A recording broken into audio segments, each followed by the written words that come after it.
I'm just Hello and welcome to episode 11 of season 5 of the Sausage Factory. As you know, the Sausage Factory is just a bunch of macho men sitting around talking about movies. I'm your moderator, Pizzal. With me tonight, I'm joined by the Professor, B-Movie Mike. What's going on, Mike? What's up, guys? Like I said before, I was finally able to take a piss without shitting myself, so that's an improvement. I feel like shit. This is going to be fun. Let's do it. Rock and roll. You got to love that kind of dedication that Mike would risk defecating on himself to be a part of this show. That's what rock and roll is all about. I was gonna say you might be the very first person to crap in your pants on live internet, but no, that's no. I can promise you I will not whip out my cock and take a leak, though. I can promise you that. Okay. Did we just say cock, piss, shit, and sausage in the same minute? It's the factory, buddy. What'd you expect? Yeah. I think we did, yes. Okay. I think we did. Also joining me tonight is the legendary Rambo Raff. What's up, Rambo?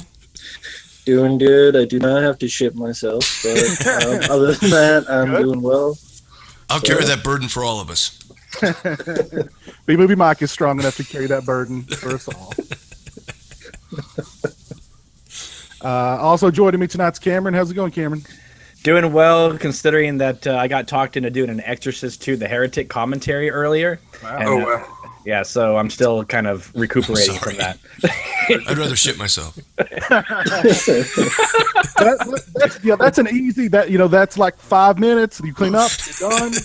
The Exorcist 2 is like 2.5 hours of God knows what. You know what I mean? Yeah. Locust and James Earl Jones. Locust and James Earl Jones. Yep, and lots of Pazuzu talk. You know what I mean? That's it. And there's also that Yeah. Oh my goodness. Well, I'm doing okay. Talk about disappointing movies. Maybe that'll we'll hear that. It might pop up. It might pop up later. Also with me tonight's Jay the Stingray. What's up, Stingray? What is up, guys? And if I did happen to shit in my pants, it would be the first time this week. So I kind of prepared in that realm. I think some of that coffee you drink comes with a warning. You know, you drink this, you will shit yourself. That is true. Stay away from the bran muffins, man. Maybe we should create Sausage Factory Depends. We could sell I need those really bad right now. Like if you were somebody who couldn't tell that you crapped yourself, you would know that you'd crapped yourself because the smell of sausage would rise up. Wow. So that's how you'd know. And he does have a cup big enough, so he doesn't need a toilet. It's true. What are we drinking tonight, Stingray? Gold Emblem, I believe, is the name of this stuff. It is French roast and some Colombian in there. Nice. Some Colombian marching powder or Colombian coffee? Colombian coffee. Okay. Unfortunately, just coffee. Okay, just want to make sure. And joining us for the first time in months, at least for just a little while, the biggest noob on the planet. What's his name again? Bob? Dork. Okay, Dork. Yep. Dork. How's it going, Dork? It's going pretty good. Well, I saw the It trailer yesterday, actually. It was amazing to see that Pennywise just looked so different and his scheme of movie acting. He's got a wide variety of things he can do. Amazing. No, I'm doing good. PSA to TSF Nation, I'm looking out for everybody, mainly myself because I'm like Bill Gates. But if you're like Mike or Jay and you can't stop shitting and there's just like pools of blood and you're hemorrhaging, just go to the ER, man. Just do it. It'll benefit everyone. But no, I'm healing. Miss being on the show. But I like memeing in the chat. So shout out to my dogs. You guys know who you are. New England represent. Yellow Swag 420 69. No scope. So Orc's wise words this week is if you ever find yourself hemorrhaging from your butt, go to the emergency room. Wise words. That's solid advice. Solid advice, yeah. Well, Orc, give us a health update. How are you doing? How are you progressing? How's things? Wounds are slowly closing. Hope to be back in 2-3 months, maybe 1 if I get lucky. But just healing Healing takes a while, but yep, well, that's pretty much it. Remind everybody out there how long this process of healing has been going on. Work. Had surgery on November 3rd. I had some bleeding, went to get it checked out, and it was a pilonidal cyst, and it was the size of a small cantaloupe, but it was all underneath my skin. So it's almost 5 months. So yeah. Whoa. You think you have like, I don't know, nut cancer or something? Just get it checked out. Were you aware? How long were you aware of this thing under your skin before you had it checked out? Probably like for 2 weeks. I thought I had hemorrhoids, so I was like, all right, I'll just be casual and just go get it checked out later, and then just get it like taken care of. But no, it was a pilonidal cyst, and I was like, oh shit. And if you guys want a visual, Google. I think a pineal cyst, and have a puke bucket nearby. Yeah. NSFW, not safe for work. Yeah, that's what Orc's been dealing with for 5 months. 5 months. I mean, you could have been, you could have had brain surgery and have recovered before now. Insanity. Yeah, like I'm getting it. It's gotten to the point where it's like, okay, fuck fun shit that you like to do, and like being on cool shows like this, but it's like Best Buy and Target are sending me messages. They're like, oh, we're gonna like deactivate your account. Are you still there and like alive, or what's going on? And I'm like, no, I'm still here. Yeah, but. Wow, man, that's great. Every time I hear that story, I'm just like blown away, because I mean, like, you would think that, I mean, 5 months, man. Gosh, and also, weren't you like face down on the couch for several of those months? For like the first like two months, I had to pack it. I had to have a nurse come to the house and pack it, which was insanely painful, especially tearing it out of underneath skin that's healing. And yeah, it was pretty fucking bad. But hey, like Jay said, Jay doesn't like crybaby bitches, aka me. And there's people who it could be worse, and I've heard of people healing from stuff and being actually in the hospital for like a fucking year. So I'm thankful for that, at least. Here's what I'm proposing to Sausage Factory Nation: a Grave Encounters fan fundraising marathon where we watch all the Grave Encounters movies for Orc and raise some funds to just for Orc to have some strip club money. Yes. Well, just for the record, I never called Orc a crybaby bitch either. No, you didn't. But I mean, that was Cole. That was Cole. Okay. Yeah. That was Cole. Just making sure I'm not like the most hated person. No. Jay, okay. Disclaimer: Jay is a great guy, but if you post stupid shit on the internet, he doesn't like your memes. Come on, that's clear, right? I don't even know what you're talking about. Okay, well, Well, tell us about. Have you seen any dank memes lately that you want to share with Sausage Factory Nation? Yeah, a lot of memes. There's a few popping up now because Easter's a few weeks away. It's like if Jesus is coming back, you got to hide the eggs, all that good stuff. I mean, I don't know why you'd want to hide the eggs if there's Reese's peanut butter cup ones. And those are delicious. Have you had those? Holy shit. I've gained like 5 pounds too. I'm just like eating. Let me ask you, how dank on a scale of 1 to Uber Gozu dankness are the Cadbury cream eggs? They are the dankest thing I've ever seen. Easter has actually good treats, where Halloween you just get fucking candy corn. It's like, what am I supposed to do with this? That's and actually it's like, true. Would you like a king-size candy bar, or would you kill yourself? Like, that's like the option. And those Cadbury eggs, it's chocolate that surrounds liquid diabetes. They're amazing. So good. So good. Oh, my goodness. Yeah, I like playing Chubby Bunny with Peeps and then just doing it like 10 times a day so I can see how fast I can fucking die and go into a diabetic coma. It's pretty awesome. I can't feel you with the Peeps. I'm not a Peeps guy. Not down with the Peeps. But now Cadbury eggs. They have some different flavors of Peeps that are okay. They have an Oreo flavored Peep out now. I heard last night. I like the sour watermelon. Yikes. I just like going to the grocery store and like going to like the cookie section and the chip section, and they're like, new chip, sausage, bacon, ranch flavored chocolate deluxe Ruffles, and I'm like, holy shit, they really want to kill me, but I'll buy it. All right, we'll check out. Death never tasted so good. There you go. Yeah. When you get to heaven, Orc, St. Peter will be like, "What was the last thing you ate?" And be like, "Sausage and biscuit And a McGriddle. and sausage and biscuit ruffles and a McGriddle. That was my last meal, It was worth it. and it was worth every bite." Oh goodness. Well, Orc, it's good to hear from you. It's been a while. I know we've had lots of people asking about you over these past few months and wanting updates on your health and what have you. And so there you go. If you guys, I was kind of joking about the Grave Encounters Marathon, but I'm sure somebody in the chat's like, do it, do it, do it. So There would have to be alcohol involved. there would have to be alcohol involved. I think I could probably sit through the first one, but beyond that, it would need lots of alcohol.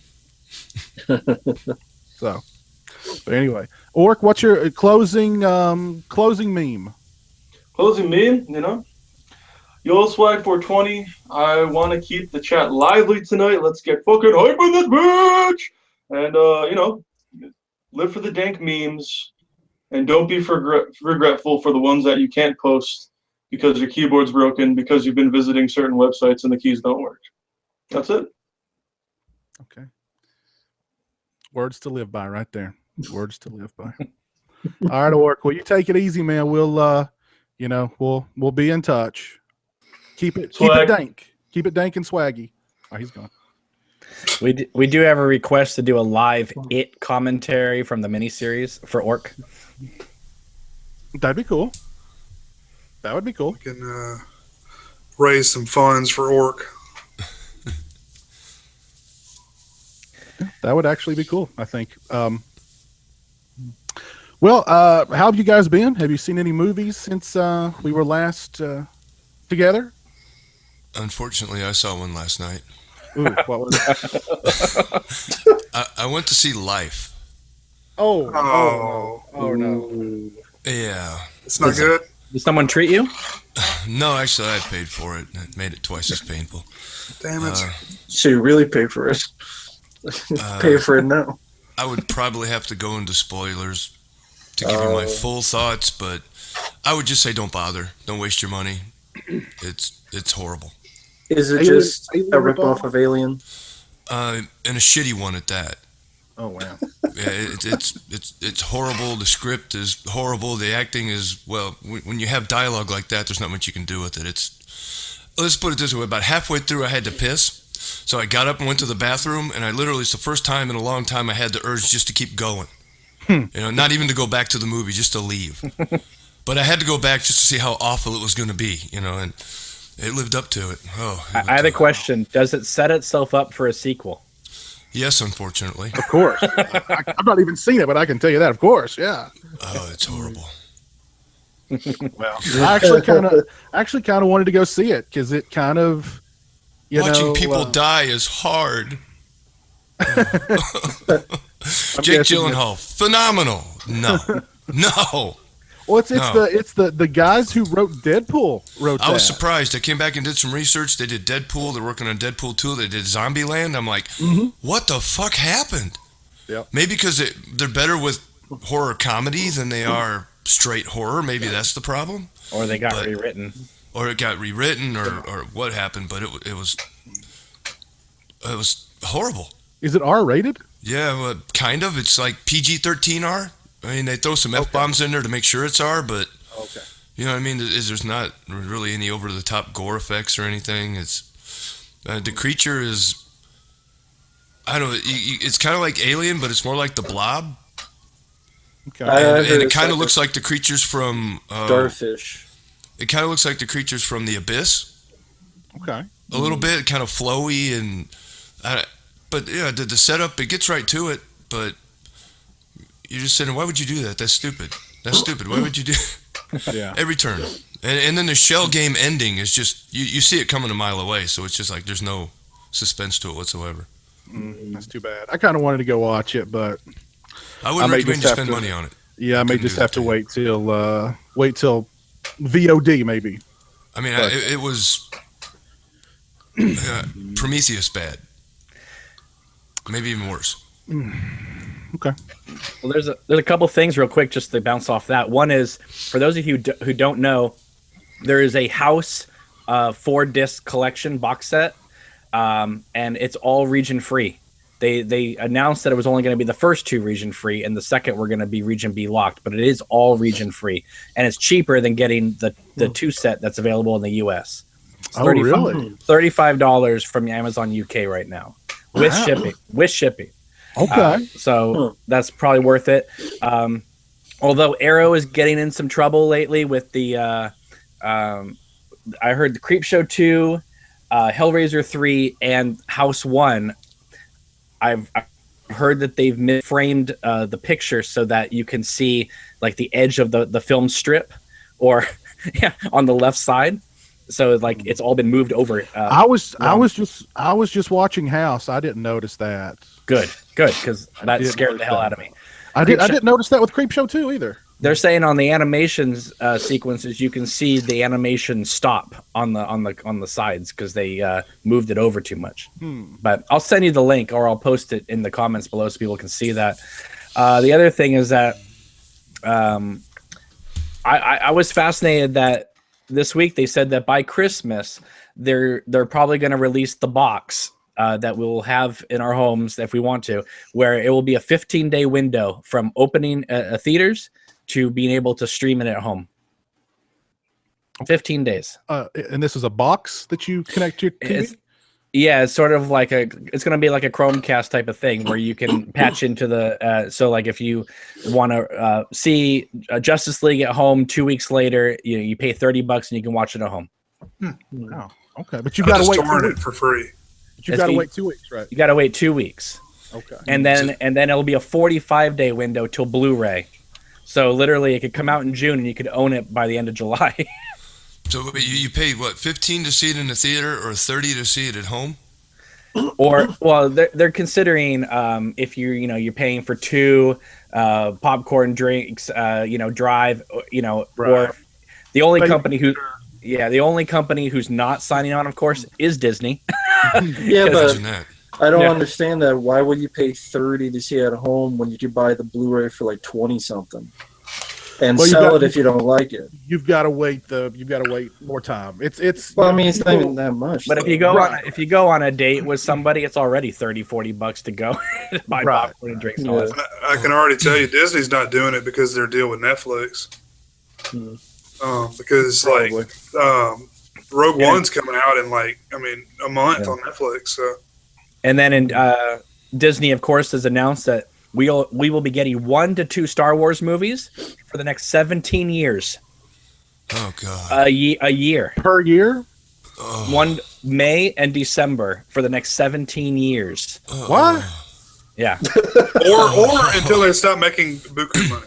Yes, exactly. So that reaction for Pizza is the best way to describe it. What?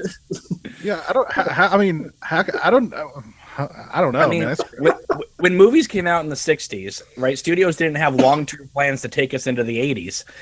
But apparently Disney's saying, no, we're committing to 2 Star Wars films a year for the next 17 years.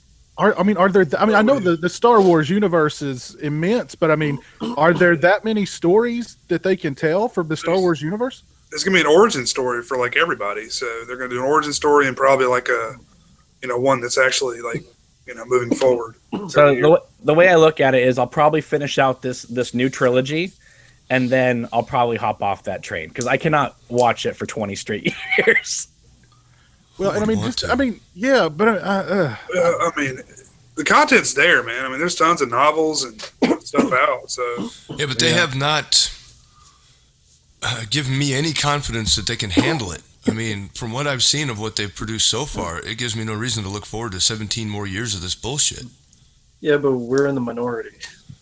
Well, that's fine. I mean, if people enjoy it, go ahead. It makes a lot of money. They like to print their own money, and that's what it's about. So whatever. The burnout on that's got even like the most hardcore Star Wars nerds got to be kind of like, oh my God, that's. Let me stop jizzing for 5 minutes. So well, there's a burnout factor with 1 a year because we get all year long this press for it and hype about it, and then it comes out, and then it comes out on Blu-ray, and it's just it already feels like it's never ending.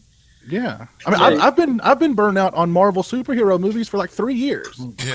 Yeah, they're still making fucking metric fuck tons of money. I know. The only one I went and saw was Deadpool. Like the last, I don't know. Well, no, I went and saw Age of Ultron, but Deadpool's the only one that I remember really having a good time at. You know? Did you see the trailer this week for Iron Man 4? I mean, Spider-Man: Homecoming. No, that's the only big trailer that came out this week that I didn't see.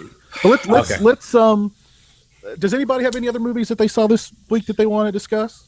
I did see Money Monster. Thought that was a good one with George Clooney and Julia Roberts. Okay. Thought that was a good flick.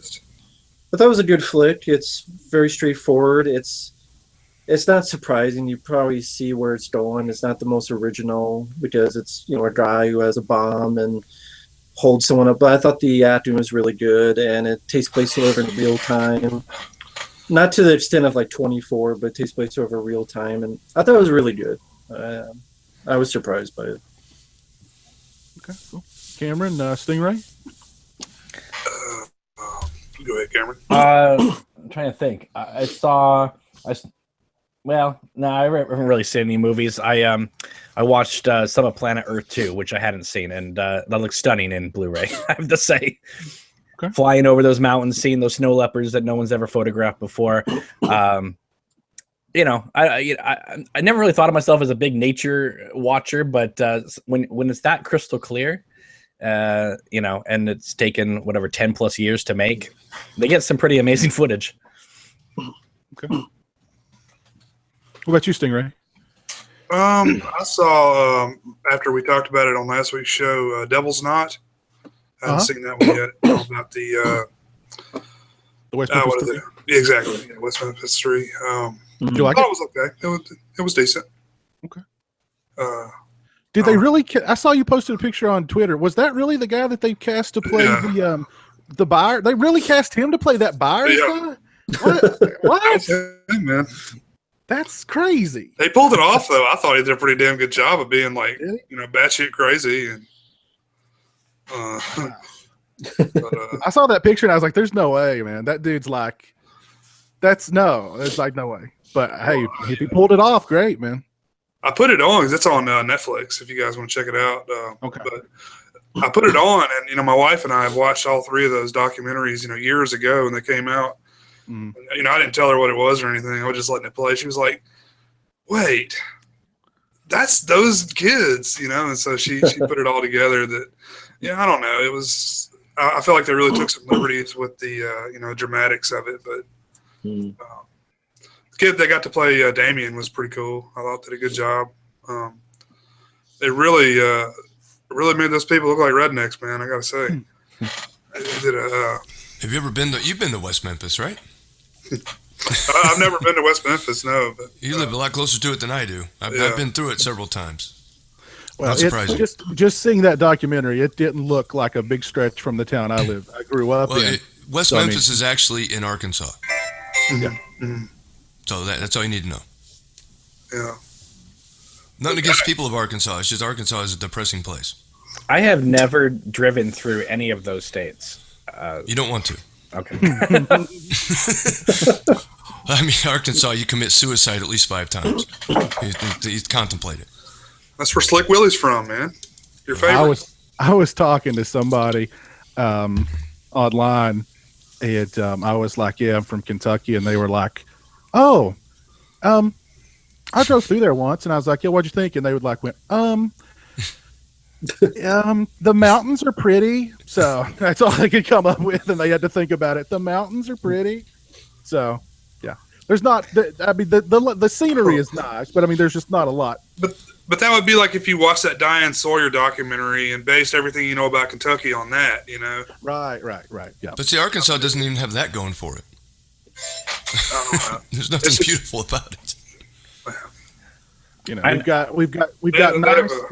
Do you guys have nice rolling hills, nice bluegrass, horses everywhere, beautiful horses. You got snakes. I'm not just saying that because off the top of my head, I lived 5 miles from the Arkansas state line for about 10 years. So they have a nice hot springs.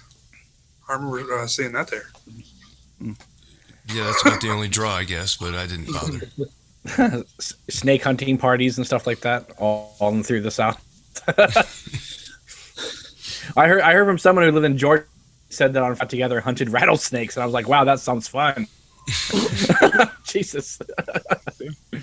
My favorite is when you see the guys who do the I don't know, I forget what it's called, but they fish for catfish with their arms. They just put their arms in a hole. Oh, noodling. Grabbing. I think it's called noodling. Noodling. That's it. Yeah. And you hope that that there's a catfish in the hole and not like a water moccasin.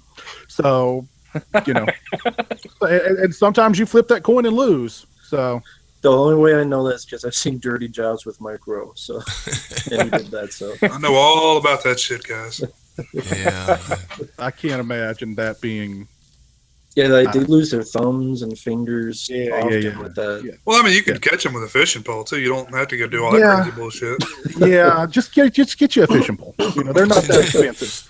You know what I mean? They're not that. Why ruin the fun, Jay? That's what they're made for. They want to get up in the water and I don't know, man, get down to earth with nature.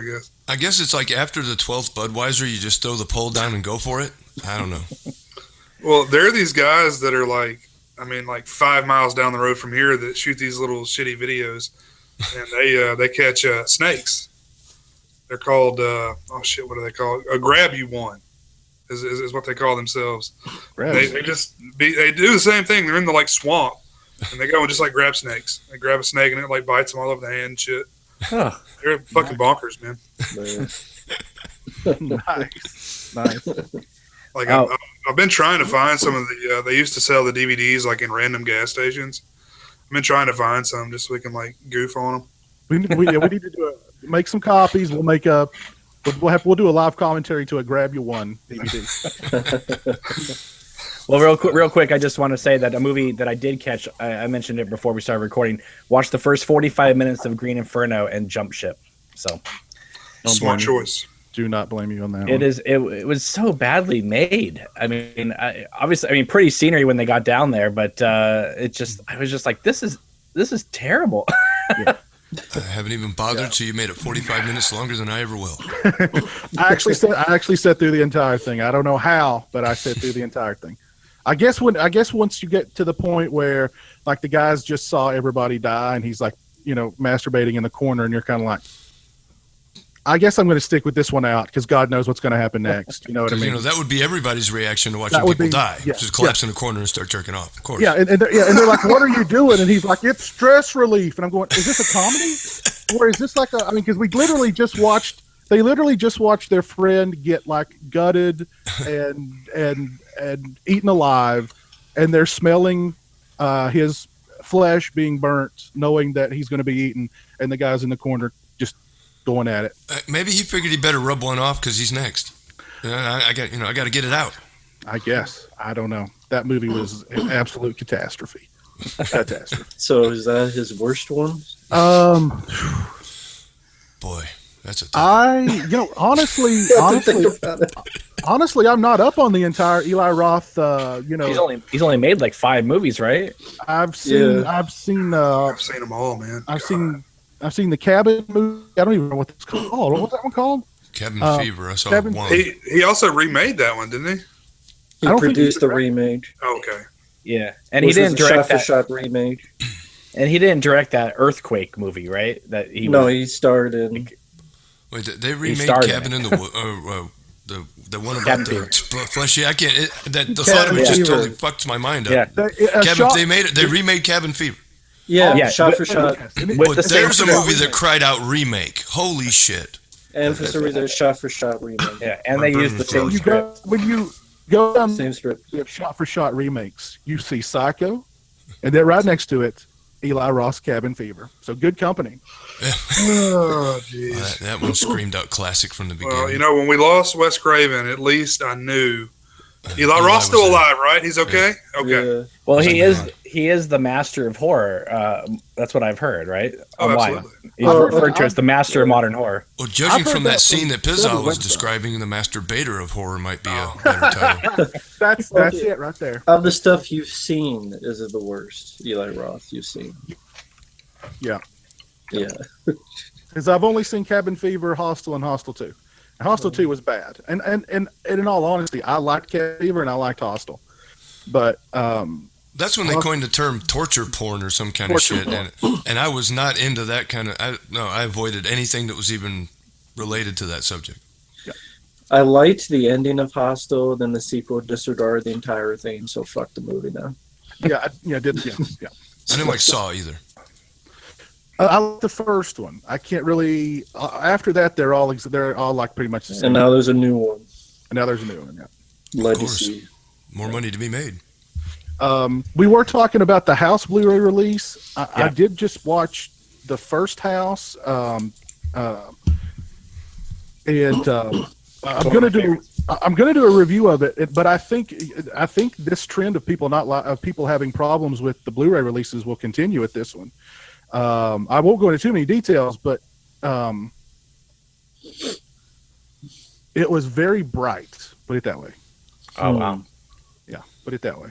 That's with William Catt, right? William Catt, yeah. Now, I liked the first one, didn't like the second one, never bothered with the rest of them, so that's not really something I would be excited to buy. I don't know if I even seen like the fourth one. I vaguely remember the third one and not liking it. I liked the first one. I remember liking the second one as a kid. I have no recollection of the fourth. I don't know if I even saw it. And for those of you who don't know, the third film is the horror show that Scream Factory put out earlier on their Blu-ray. That's House 3? Yeah. Will Lance Henderson and Brian James. But here's the thing. Yeah. Scream Factory put out the U.S. R-rated cut on their Blu-ray. And this set has the uncut version.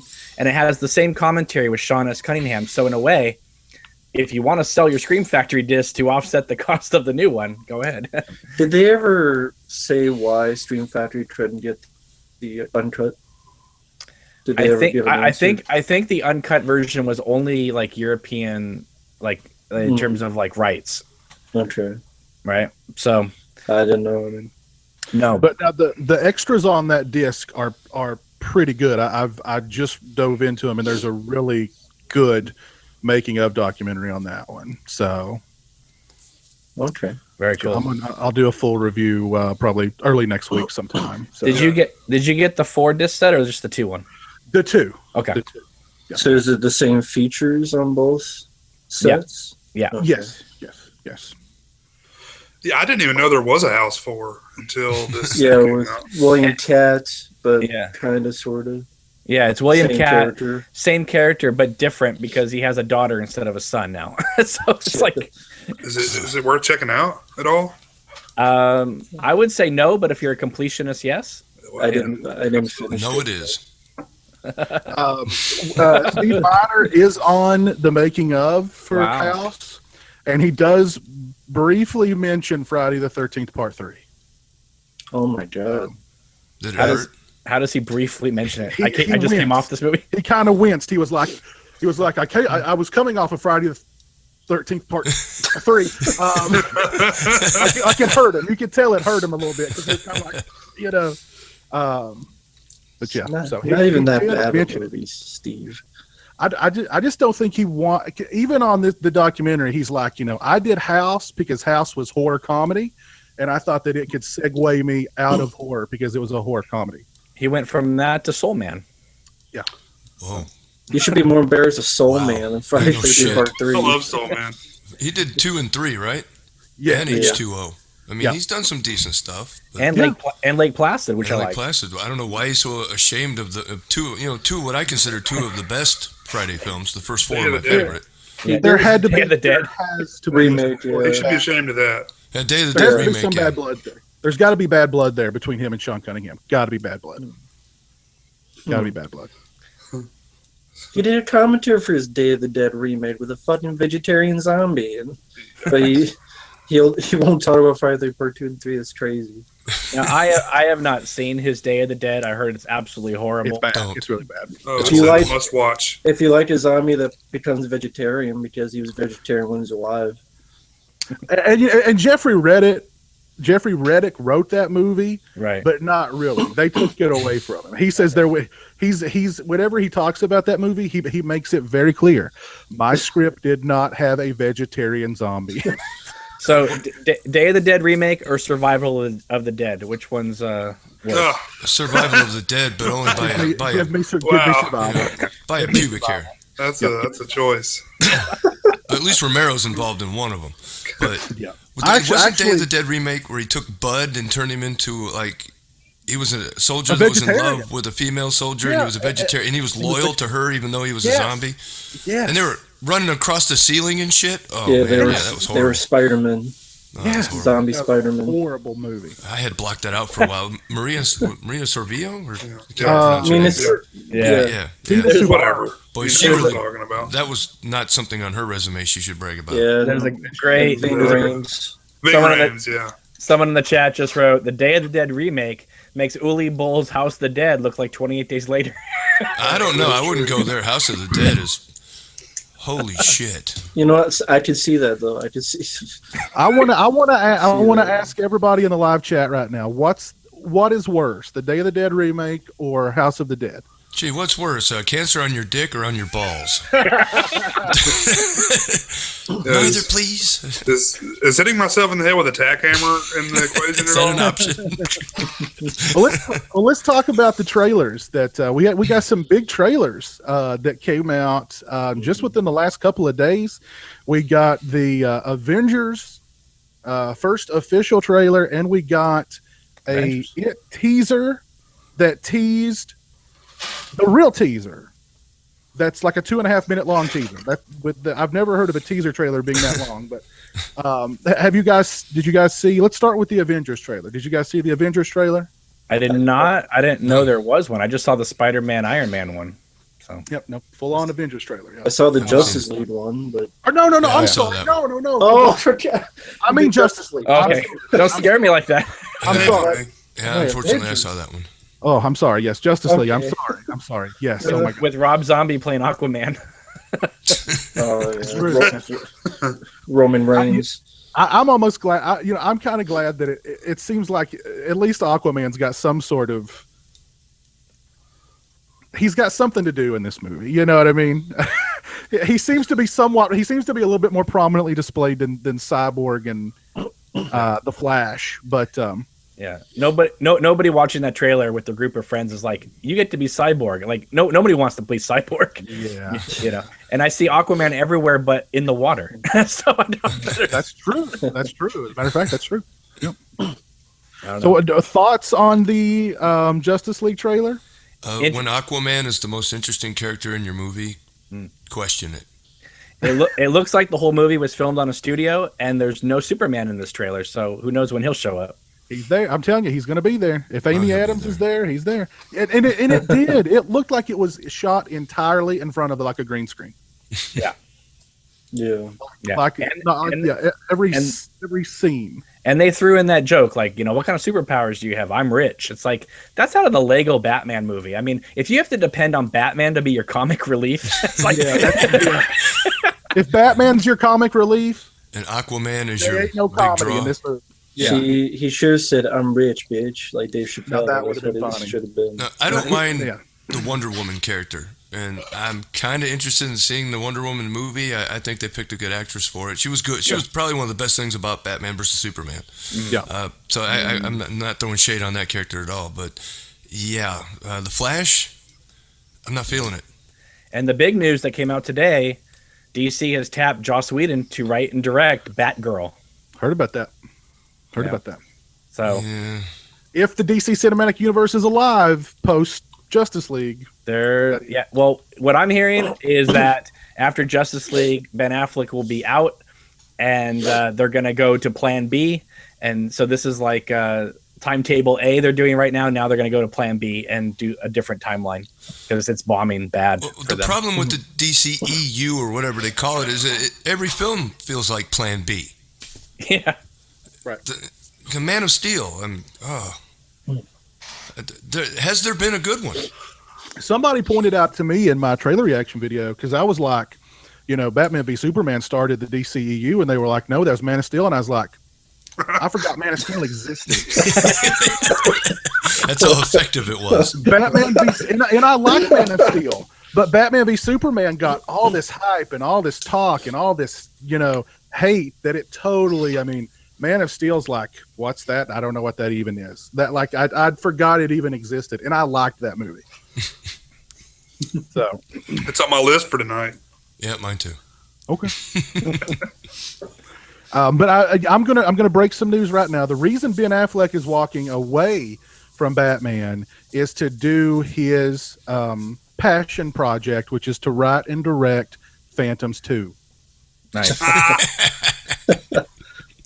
Well, I'm down for that. He was on Ellen today, and she asked him, where do you think Matt Damon is right now, or and he just said, you'll most likely find Matt Damon always in my bed. That was his answer. Okay. Matt Damon. Well, all right. Yeah. However, whatever happens, they're consenting adults. Whatever behind closed doors, Maybe that's why Jennifer Garner left. Maybe. Can you imagine? Those dudes know how to party. Oh, I imagine it. I imagine it quite a bit. Trust me. I imagine that scenario a lot. Just don't masturbate in a cage while people are getting killed in front of you. I don't know. You don't know what they're into. Well, hey, if they Pizzagate on that bitch. If they make Brokeback Mountain 2, we got the 2 actors. There you go. There would be no method acting there, that's for sure. It would just be you have a pretty mouth. He still says that he's hurt that they made fun of him like that in that movie. He says that he walks down the street and people will drive by and go, Matt Damon. That's hilarious. That's hilarious. Because I would be one of those people. Yeah. Oh man, that's funny though. That's funny. He's hurt by that. He's affected for life over that. That's funny. Matt Damon. Oh my God. Trey Parker and Matt Stone are freaking geniuses, man. Genius. I bet those guys don't even look at each other at the Scientology church on Sunday. So. What about the It trailer? I know there was some mixed reactions to the It trailer. I saw Rambo's reaction. I did too. I kind of liked it. I thought it was. I liked I think it had the right look, the right mood. I'm on the fence. I agree with Rambo's points, but I also kind of liked it. So it's I did like the atmosphere and the cinematography and the look of it and the lighting and the sense of dread that it was trying to build. Yeah. I did enjoy that part, but I was not sold on the pictures of Pennywise, and I didn't really see a whole lot of an improvement. The more I see that look of Pennywise, the more I like it. At first, I was like the more I see it, the more I think, yeah, that is really kind of nightmarish. He definitely looked the best that I've seen so far in this trailer, but yeah, I'm curious how is he going to sound? Because didn't they you've heard like little vocal snippets, and he sounds very kind of mousy. I'm wondering if they're going to go with that kind of. I'm curious how he's going to sound. I do have some news though, which I was not aware of. I was always under the impression that Warner Brothers was making this into a 2-film thing, with the kids being the first part and the adults being the second part. However, I just found out that they have not greenlit the second one yet. So the first one with the kids has to make money for us to get the conclusion. Yeah. So I guess the kids killing it before they become adults, right, will be the natural conclusion for this movie. Yeah. And then he'll come back like Jeepers Creepers 27 years later. So that's interesting. Yeah, but I always thought it was always planned to be a 2-film thing, but they haven't greenlit it yet. So guess we'll find out. No confidence. Yeah. That tells you something. That's kind of not a good sign if they don't have confidence. But again, we're talking about Warner Brothers here. So I mean, Warner, the guys who made Stranger Things went in to pitch it. They said no, and so they went and created Stranger Things. Now this It has cast members from Stranger Things in the movie. So, yeah, and it takes place in the 80s. Yeah, I'm sure it'll have a lot of 80s, kitschy songs in it. They'll try and really play into that Stranger Things retro vibe. Mm-hmm. Yeah. So they moved Stranger Things. This next season better be just kick ass. I mean, because the hype behind that show. I mean, it was decent. I've seen everything that's on Netflix so far. But wow, season 2 better just be kick ass. Yeah. Well, we've not. Season 2 is. Season 2 can make it or break it. It could be, season two ruined True Detective. So I mean, How can you follow that though? And how was it for Walking Dead? But at least Stranger Things is going to follow the same kids. It's not a different story. Right. So right. But I mean, they got to. I don't know. You got to strike when the iron's hot, man. And I just don't know if that always translates into the best product. But they also have to move fast because kids age quick. So yeah. Well, that girl that played 11 already looks like she's like aged 15 years since then. I mean, like she looks Bobby Brown. Maybe it's just that she has hair, but like I see pictures of her and I'm like, she's, yep. She's underage. Well, I don't mean like she's hot. I mean, like, she looks a lot older. She's growing transforming up quickly. She's growing up quick. Like those. Yeah. We put a wig on her. Woo! They grow up quick, man. They grow up quick. But thoughts on what Rambo? I know you had some vehement dislike for the It trailer. Thoughts, feelings? Yeah, I thought it looked like a piece of shit, to be honest. Nothing about it I liked, and it's not because I like the original, and I know I hate everything, even though I can name like a dozen things. But people, I saw the trailer, and I'm like, every fucking kid sounds they're bored to tears in this monotone voice, as if, oh my god, there's a clown and it's scary, and oh my god, there's some sewers underneath the thing. I'm like, does anyone have any energy in this fucking movie? Or the fucking little kid walked in the sign going poof, as if it's Three Stooges and fucking. I thought that was weird. I didn't understand what that was about. I don't think they needed that. I mean, that's well, like they tried to set up that maybe it's not real because he hit his head. I mean, is that what they're trying? I don't know what they're trying to say. Yeah, the worst part about that is when he hits his head and he's on the ground. When it goes to the far shot and he's sitting back up, you'll notice that there's another one about 20 feet behind him. So did he actually run around one to just hit the other? It should have been the first one he hit, right? Yeah, and I mean the projector scene. I'm like, I saw that in Sinister. It's the same scene, and then the ending with the clown going, "Oh, boo boo boo." I'm like, I was laughing my ass off, and I'm like, I don't see the praise, but more power to people who do. I'm like, the clown, he's trying so hard to be scary. It was making me laugh, and just that ending of running through the water, just shaking like he's a fucking Kool-Aid man or something. Like, oh, boo boo boo. That really got to me too, because the first couple of shots of Pennywise in the trailer are kind of creepy. Like when you see him down in the sewer, and then like you see half of his head sticking up out of the water before he goes booga booga. Yeah. I thought, oh, that's pretty cool. But then they did that, and I was like, oh. I kind of chuckled. It seems like cheap jump scares. Here's the thing about Warner Brothers confidence. Here's a trailer for It. Comes out in September. We still have no trailer for what is it? Dark Tower comes out in a couple months. Right. So I was tell you about that movie.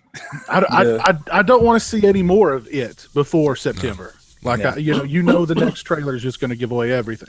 Yeah. So I mean, I don't want to see anything else from It. As far as Dark Tower goes, I don't know how they're going to do that. Those books were so massive and so weird. They're not doing the books, Mike. This is actually a sequel to the last book. Oh, that's stupid. There's why we haven't had a trailer. Probably, yeah. Sucks, guaranteed. That pause was perfect. Like, what? Yeah, no they realized no demon chicks that are giving birth to little demon babies. No good stuff. And because this is Warner Brothers, the only Stephen King stories they can go in and out of will be King properties they own. So expect the Overlook Hotel to show up. I was wondering how they were going to handle the ghost rape scene. So did they? How are they going to handle an It? Right? I mean, Eazy-E that's on here. He's adamant that he wants to see the scene where the girl at 11 years old has sex with all the boys in the sewer. So, I have a feeling they'll be edited. They'll just They won't go. I mean, according to the book, they're all traumatized from seeing Pennywise. So the only way to get them out of being traumatized is for them to all bang this girl in the sewer at age 11. Good lord, I can see why the miniseries dropped it. Wow. Yeah. Was that one of Stephen King's coke spells when he wrote that sequence? Jesus Christ! How much OxyContin did it take to pull that one out of his noggin? So, did they ever give a reason why they're not basing Dark Tower on the book itself and why it's a sequel book? They said that it's just too extreme. I mean, it's too in depth to do it. So they figured the best way is to just do a sequel to the last book that can draw from the other books, because the ending of the last book is full circle to the first book. So they figure they can pick and cherry pick from the books and create an alternate timeline after the last book. Because from what I read, every book is like a 4-hour movie. So there would be like no way. Well, it should have really been an HBO series if you really want to break it down. That would have been great, man. That would have been awesome. I think the best Stephen King thing we're going to get, if it doesn't deliver, is going to be the Castle Rock series on Hulu. I think that's going to be pretty good. I don't know. I mean, the idea that a little boy for Castle Rock can date Firestarter or go to the prom with Carrie and buy Christine as his first car and have Cujo. I mean, it's just kind of cool to have everybody in one town. So, yeah, is that the premise of it? Yeah. Huh. You didn't sound impressed, Rambo. Well, I just Is that the premise? It's also supposed to take place in Castle Rock anyway, right? So yeah, but it just does sound kind of goofy. So yeah, I guess it's a come on, Cujo, we're going for a ride in Christine. Yeah, I guess how are they all going to eat that? Like, 1 week it'll be about a dog with rabies, and then the next week it'll be about a clown stalking them all, and then the next week it'll be about vampires in town, and then just wait till the trucks invade. Oh my god, yeah! Now that'll be a good episode. Wow.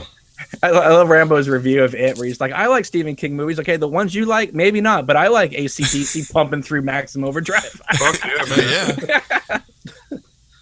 That was a great live commentary that we did for Maximum Overdrive. We got Cujo, The Shining. We're running out. We're running out of movies here.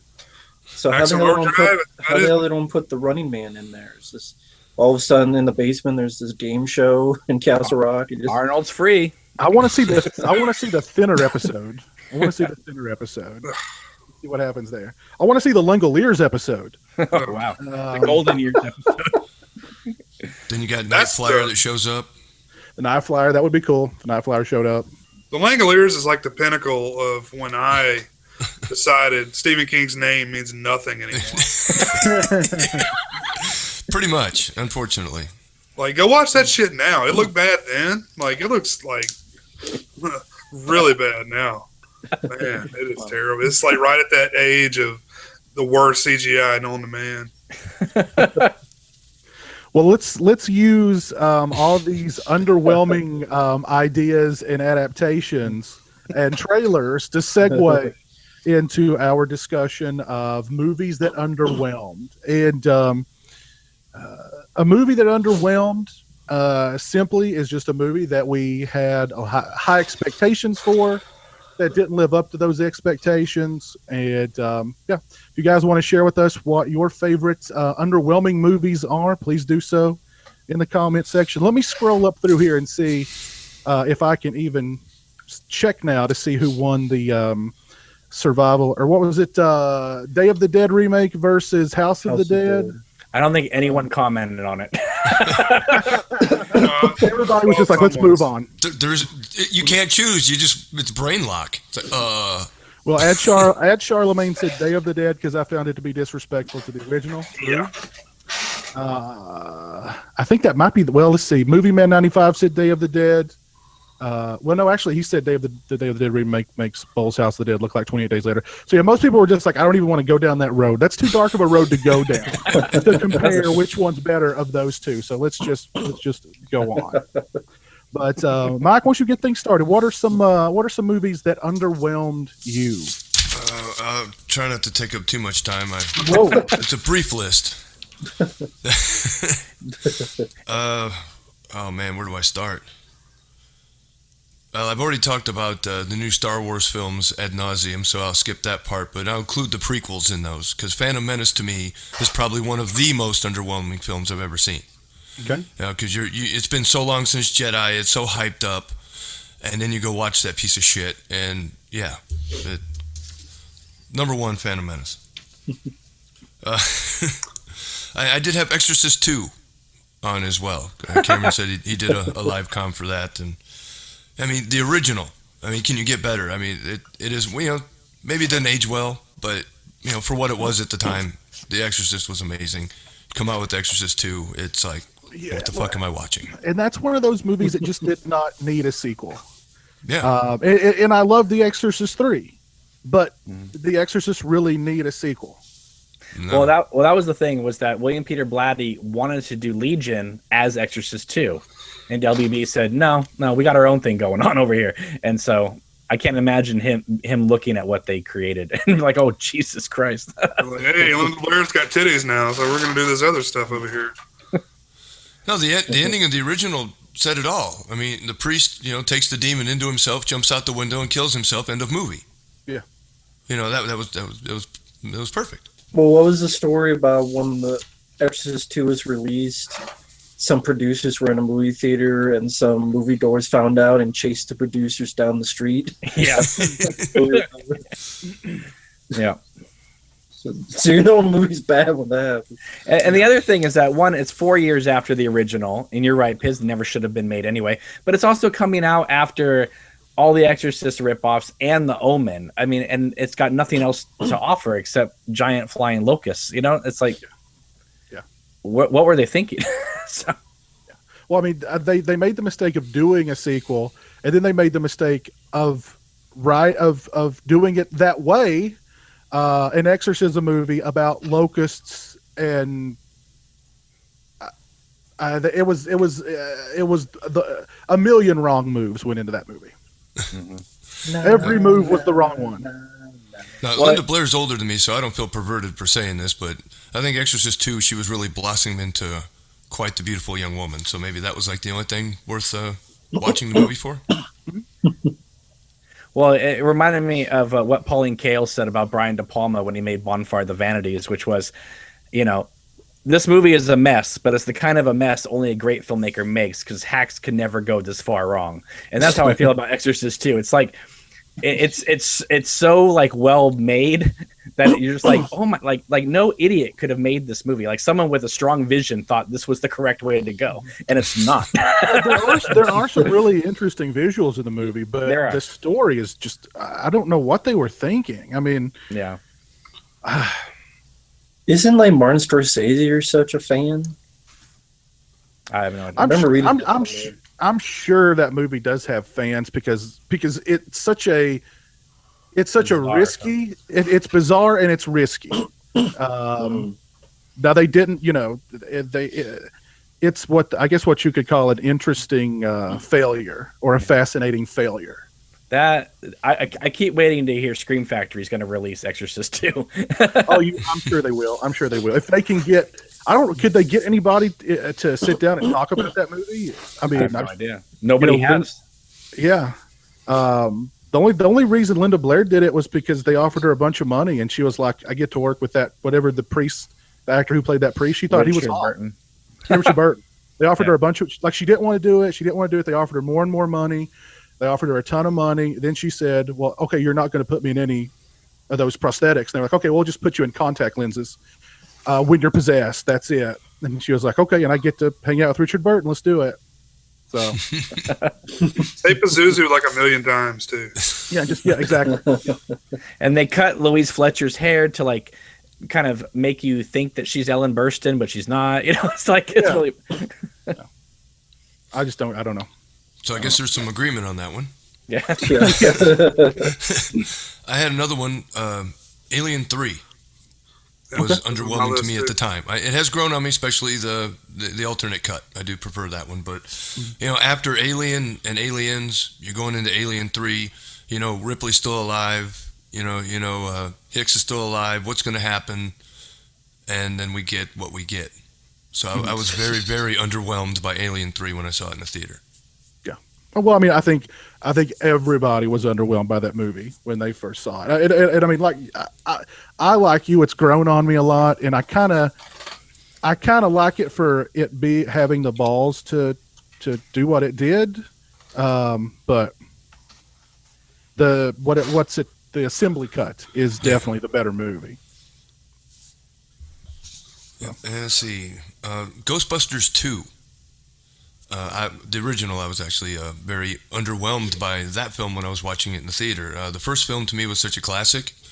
The second one seemed like it was just kind of thrown together, and the whole point was, hey, we're back. And there wasn't a lot of thought put into why, and it just struck me as disappointing. I was underwhelmed by the sequel. Let's see, where else do I want to go? Ang Lee's The Hulk. Oh yeah. Very underwhelmed by that film. He should stick to art house films because that's what he's good at. Yeah. And it doesn't mix well. I didn't think it mixed well with the story of Bruce Banner.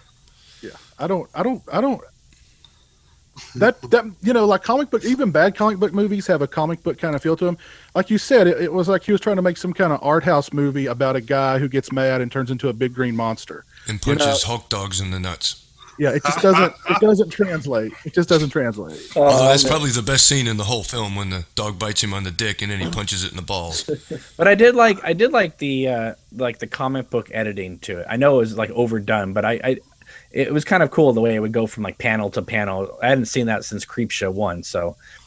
I actually do kind of like that movie. I'll admit that.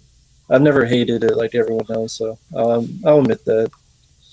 I don't really hate it, but I'm not really. You were underwhelmed. Yeah, I'm underwhelmed by it. I really don't want to watch it again. Yeah. Kind of like Alien versus Predator. Well, you got Alien, you got Predator. You're thinking, how can you miss? Slam dunk. And then you watch it and you go, holy shit. They missed twice. They missed twice on that. Well, and then Requiem.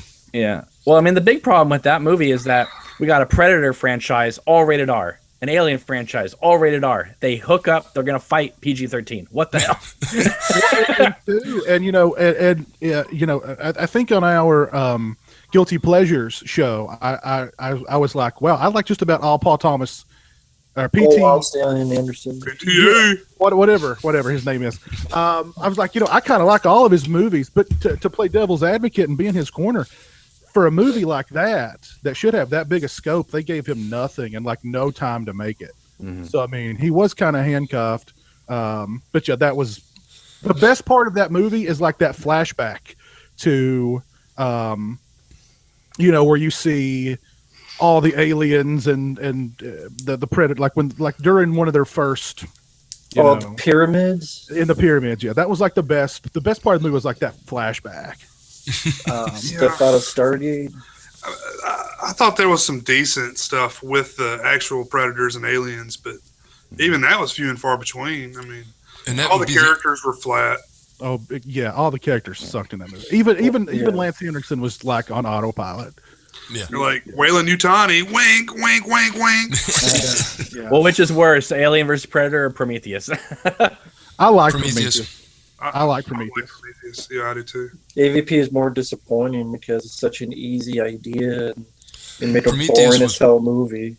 Prometheus was more disappointing to me because it was made by Ridley Scott, and he took his own material and completely, I don't know what he was smoking, but it was very, that is on my list as another very underwhelming film. Smoking the weed the guys in the spacesuit was smoking. It must have been laced with some kind of, I don't know what it was laced with, meth. But whatever. But it was Prometheus. Yeah. Now, what's worse though? Alien Resurrection or Alien versus Predator Requiem?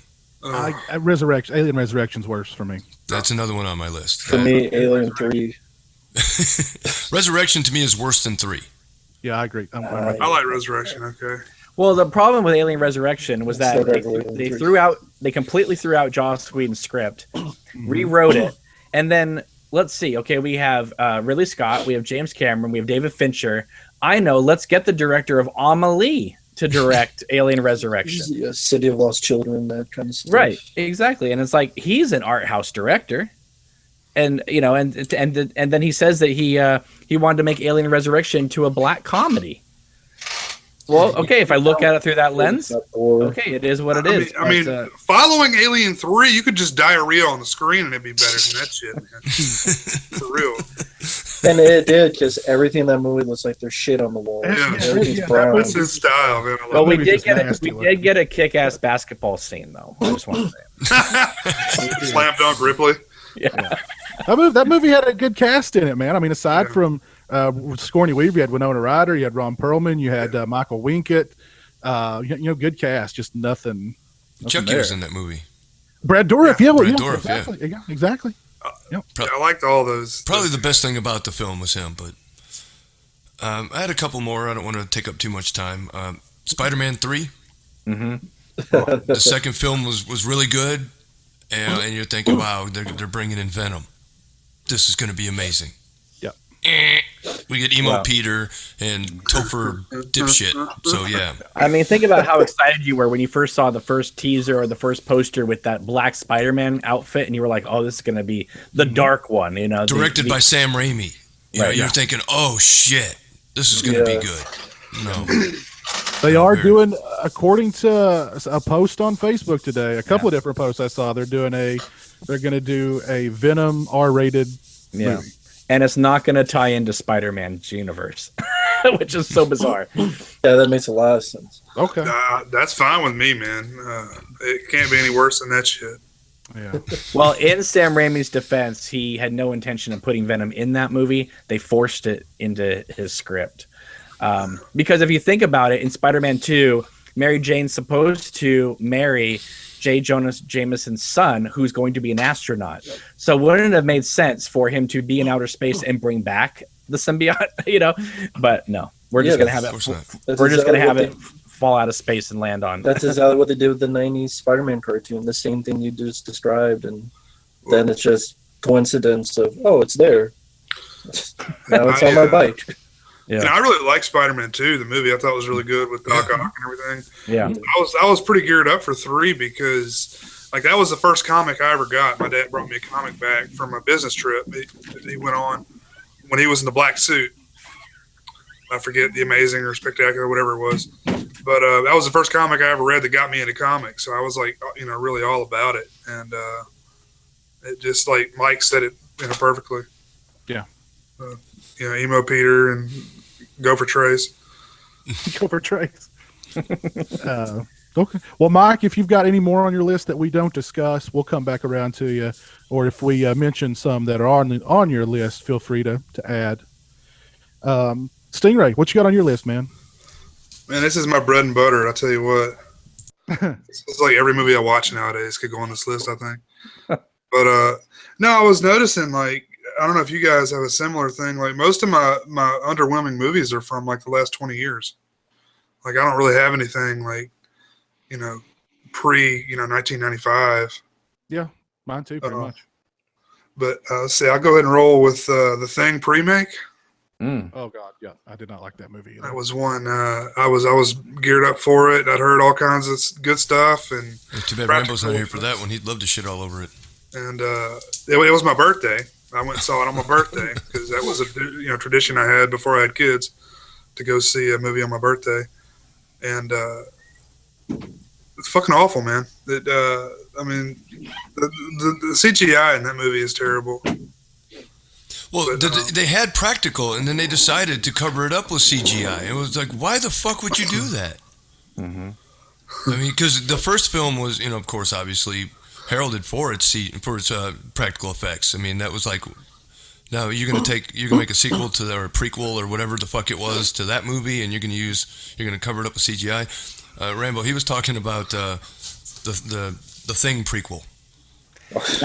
Now, when you first heard about this idea of them doing the prequel, were you against the idea of this film to begin with, or? I didn't think it was necessary, but I was hoping they would do a good job. Mm-hmm. I was fine with the prequel because I remember like reading in like Horror Hound and stuff. Like they were showing footage from the set, and I was like, "Oh man, the practical effects look awesome. Right on par with how they should be." Well, didn't we see enough of the Norwegians in the first film? We kind of got the idea that they're the ones that discovered whatever. They had it. They went back to the camp. They saw what happened. They realized why they were trying to kill the dog. I mean, it was pretty fucking self-explanatory. They didn't need to make it. Well, my my logic was, well, at least it's not a remake. Oh, it's worse. And it pretty much was a remake. It was kind of both, wasn't it? Like, Yeah, sadly, it's a pre-made. Yeah. Fucking shit. oh man. I think we might get a similar thing when Robert Rodriguez makes Escape from New York. So I hope not. You know, I was a fan of that guy for a while, but he's made some questionable choices, and I don't really trust him. No. And As I don't long as understand the need for yeah, it. as long as he makes it more like Planet Terror and less like Machete, I'll be happy. So, Yeah. Well, he didn't direct Machete, I don't think, did he? yeah. Yeah, the first one. Oh, he did. Okay. And Spy Kids. He. And I Shark mean, that Boy El Rey Manga. Network's pretty cool. I don't know if you guys ever watched the El Rey Oh, yeah. Network. I really kind of respect what he's trying to do there. Yeah. Which Rambo and I Yeah. were featured on El Rey Network at one point. really. Yeah. Yeah, like a Awesome. commercial for like movie going to be shown. They did this thing for a while where they would take like clips of people from YouTube, and I think they stopped it as like coming soon on RoboCop or something like that. Oh, that's awesome. They had me do a lead in for Terminator, and I was like, what did I say? I was like, you are watching James Cameron's masterpiece, The Terminator, on El Rey Network. Like I winked into the camera at the end of it. So, I didn't wink, but I tried to be did as they let professional you? sounding as possible. Did they let you like introduce yourself so people could find your YouTube No, channel? but they put a little watermark, Okay. like what your YouTube thing was. Oh, okay.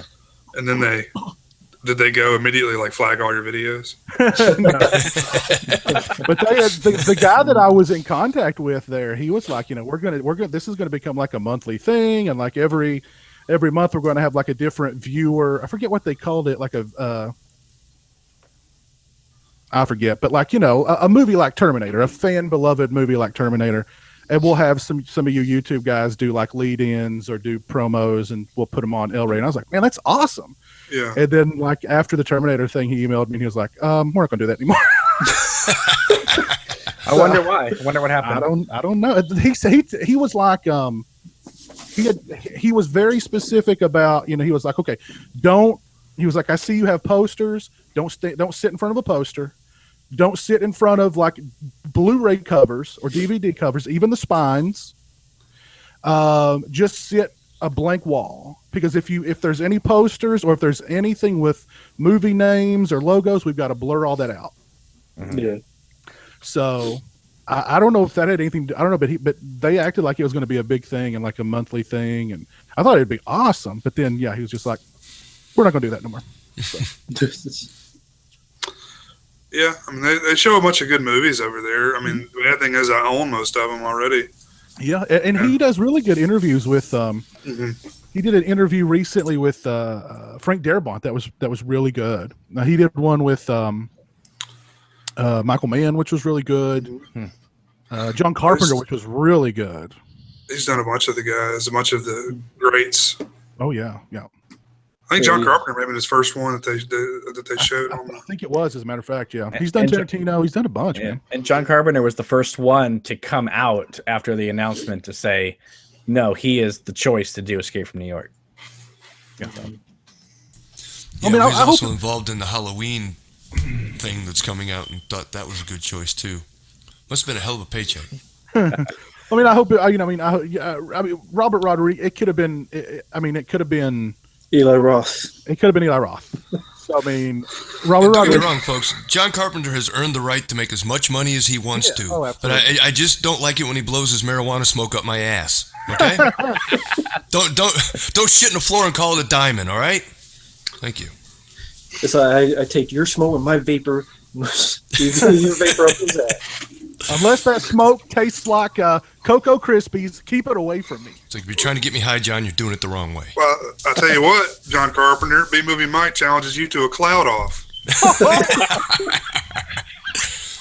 Who could blow the fattest cloud, Mr. Carpenter? That would be intense. That'd be. We'd be there. That would be. Like, hey, puff, puff, pass, motherfucker. Let's go. We'd have to do that on pay-per-view. We'd make millions off of that. That actually exists, by the way. They actually do competitive vaping. Oh, I bet. Oh my If you can god! believe it. Yes, it is that sad. Oh Jesus. Oh God. What else you got on your list? We've gone off track again here, Stingray. What else you got on your list? Yeah, I had Alien versus Predator, both of them. I had Spider-Man 3, Star Wars prequels, of course. We've all talked those to death. I'll go with Matrix Reloaded / Revolutions. Huh. I don't know if you guys liked the first Matrix when it came out at all. I almost put those sequels on my list. I almost had those on my list. I think I may have mentioned this on the show before, but I talked the first movie up quite a bit, and I brought my dad to it. I was like, "Oh, Dad, it's gonna be awesome!" And like all I remember is like when they're doing that damn rave down in the cave of Reloaded, and I look over at him, and he's just like, "What the fuck am I watching?" But yeah, just really disappointing. I haven't even gone back and revisited. I'm not going home, son. I'm taking you straight to rehab. Yeah. Yeah, so he doesn't listen to my opinions on movies anymore. I thought about those for my list too. Those sequels were really bad. But I mean, just imagine the amount of money that they spent to make those things. And I'm sure they made it back, but I mean, just the quality of.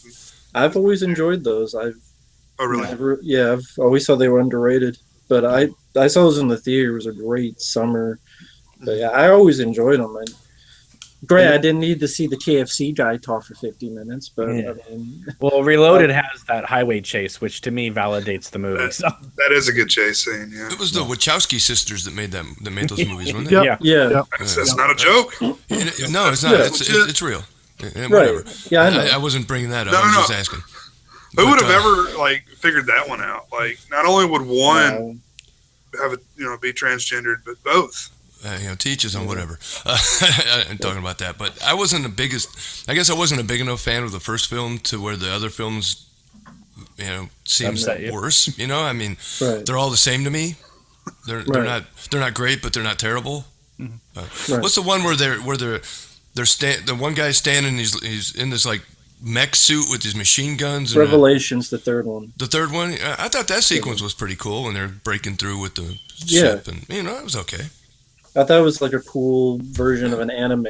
It's like the storyline stuff. So I enjoyed all three of them, but I know I'm alone in that, so I don't blame anyone. Well, I mean, maybe I need to go revisit them. It just they seem really long and boring to me.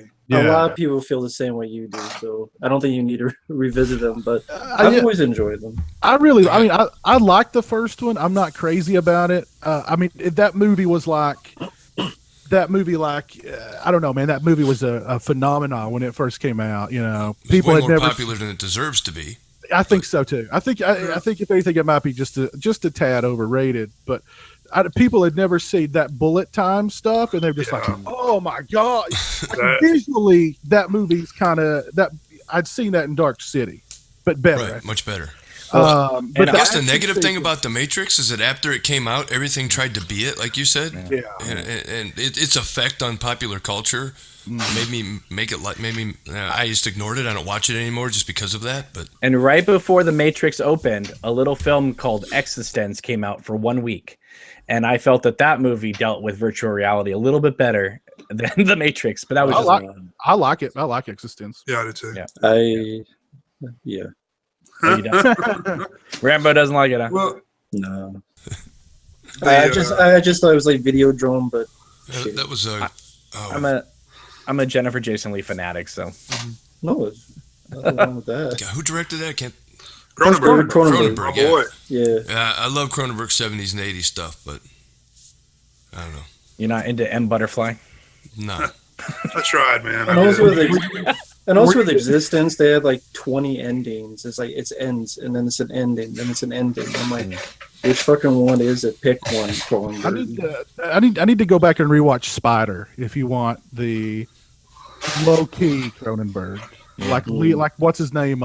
Ralph Fiennes mumbling for an hour and a half, and I like that movie. But Ralph Fiennes mumbles in it for an hour and a half. Well, right after Matrix Revolutions, the Wachowski siblings, as they call themselves, went to make Speed Racer, the movie that caused more people to have seizures in an IMAX theater than any movie previous. That was a huge flop. Yeah. But people were being carted to the hospital because of seizures. It was like Dayglow vomit. Yeah, not a That's good movie. one I haven't seen. Are you down with Naked Lunch, Mike?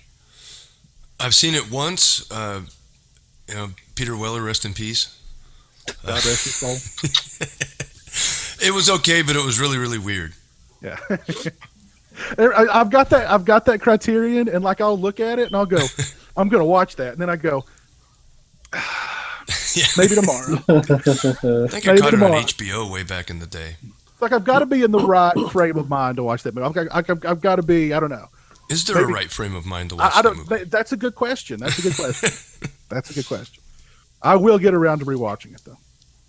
But what else you got, Stingray?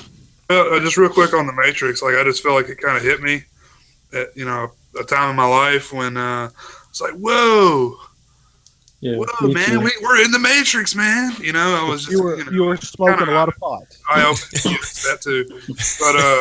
But very eye opening experience. I really hadn't thought about that type of thing before. I know I was probably kind of behind in that regard, but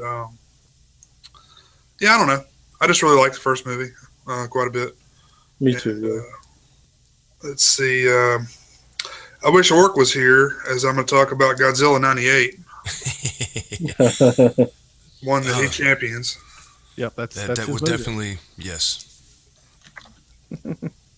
Well, let's. Okay, Go ahead, go Sam. ahead. I was Go going to ahead. say, they marketed the hell out of that movie. Mhm. And you heard about it years ahead of time, and the dinosaur, or Godzilla, we're bringing it to America. It's going to be the America's big monster movie, And it was the teaser was him stepping on the T-Rex skeleton to implicate. Forget about Lost World. Godzilla is the one to go to. Speaking of Godzilla, do you know how? This is going back to the House Blu-ray, and this is how Steve Miner segued.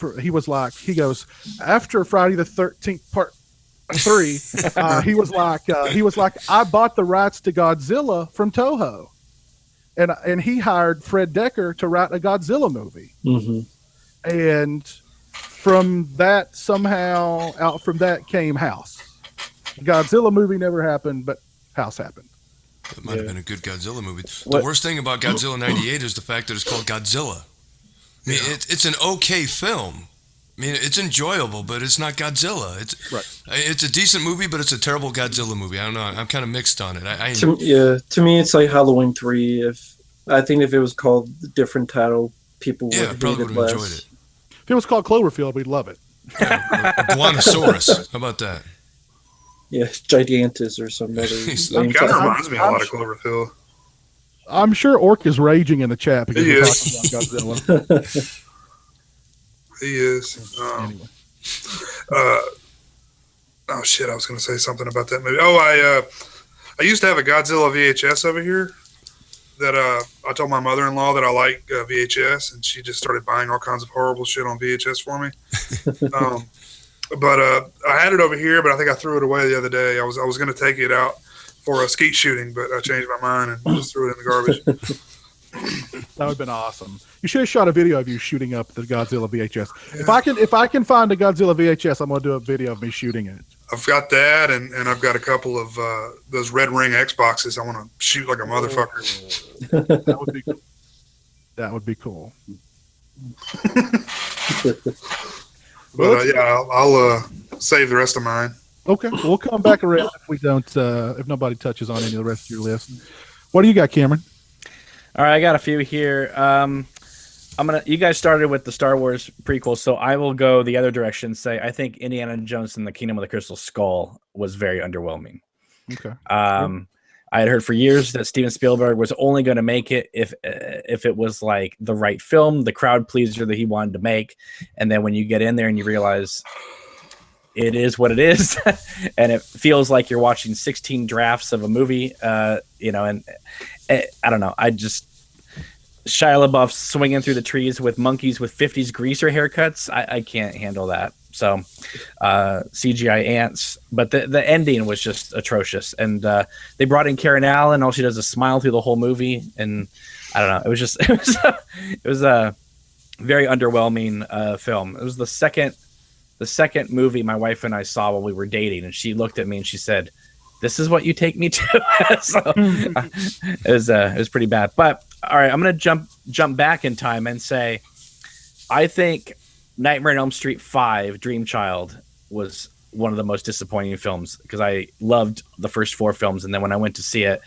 I thought it was like half a movie. It didn't even feel like a complete film. And I understand, New Line, they're rushed and that type of thing, but I mean, that was the one time where it felt like they couldn't, if they were writing the script daily while they were filming, this is the one time they actually got behind, because it doesn't even like have an ending. It just like I wasn't going to bring up any of those because we've talked about them, but Halloween 3 was another one. Friday 5, Friday 8, Nightmare 5. Yeah, there was a bunch of those franchises when they were popping them out one a year that they got ridiculous and pretty underwhelming.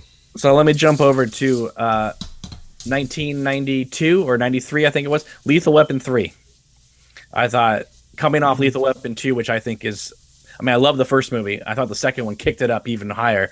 And the third one, I don't know, like it just, the villain wasn't good. And it just, they gave Joe Pesci the blonde hair with the earring, and they, were dealing with like the son and Danny Glover's son and the gang problems and stuff like that. It felt like a very much watered down version of 1 and 2. And I expected Richard Donner to do better. And then he really made it worse when he made Lethal Weapon 4. But but 3, I remember being really bummed out about it. And I would have picked 3 except for 4. Yes, exactly. But you know what?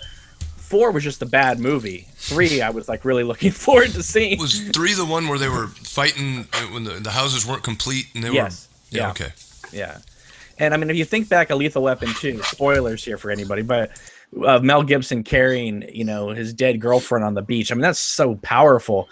And then to just, have it be Lethal Weapon 3 with him doing a, scar contest a la Jaws with Rene Russo and stuff like that. We were definitely going into comedy, more comedy territory with that. And I'll stop here with this one. I think Superman Returns was incredibly disappointing. Expected a lot. That's the Brandon Roth or something. Yeah. It's Bryan Singer coming off X-Men 2 saying that we're going to ignore Superman 3 and 4. We're going to take this movie right back to Superman 1 and 2. And I'll quote Kevin Smith about the first movie says, you'll believe a man can fly. Superman Returns is, you won't believe how fucking boring Superman is. It was just a bad film. And excuse me, it didn't make any sense because everyone praises that plane crash sequence, right? Lois Lane's on the plane's crashing, Superman's struggling to like get the plane, and it's just like this really tense scene. And going back to like what Tarantino wrote in Kill Bill 2 about Superman is that it's the only superhero where, Bruce Wayne puts on a mask to be Batman, and Peter Parker becomes Spider-Man. Superman is Superman who pretends to be Clark Kent, right? So him trying to stop the plane is supposed to be like this tense moment, but he's Superman. He could stop this thing with his finger. I mean, in the first movie, he's carrying Air Force One on one shoulder when it gets struck by lightning. So it was just like fake tension to try to make him more relatable, when it's just kind of like, I don't know. It was a bad mistake. They didn't understand the character. Yeah. So that was it. I think that's one of my problems with Superman is that why I've never really liked him as a superhero is because he's probably the least relatable superhero, because he's freaking super. He's a god. You know what I mean? How can you?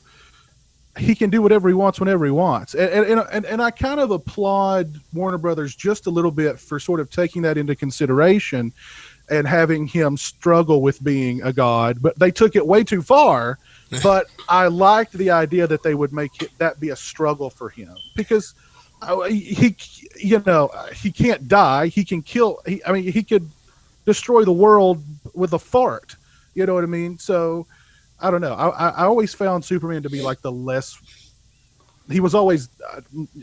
just didn't care for Superman. Well, and that's why people are saying about this whole Justice League thing that DC is doing now is, the Marvel films, the Marvel characters, they're kind of regular people that are put into extraordinary situations, and the DC characters, the Justice League, with the exception of Batman, I mean, they're all gods.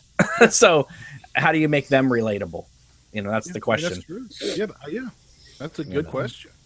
I mean, they seem to be killing it in the animated movies, but they're not doing very well, at least in the live action stuff. Whereas Marvel's doing pretty good in the live action, but completely failing in the animated section. So, But yeah, I thought Superman Returns was a total bummer. I mean, Superman doesn't even fight at all in the whole movie. And then I felt like Man of Steel, they went the opposite direction. They cut down the story and just made it almost 45 minutes of continuous action. So my problem with Man of Steel is that they tried to take Donner's first two films and put them in one. It was like Superman 1 and 2 in one movie where he fights Zod.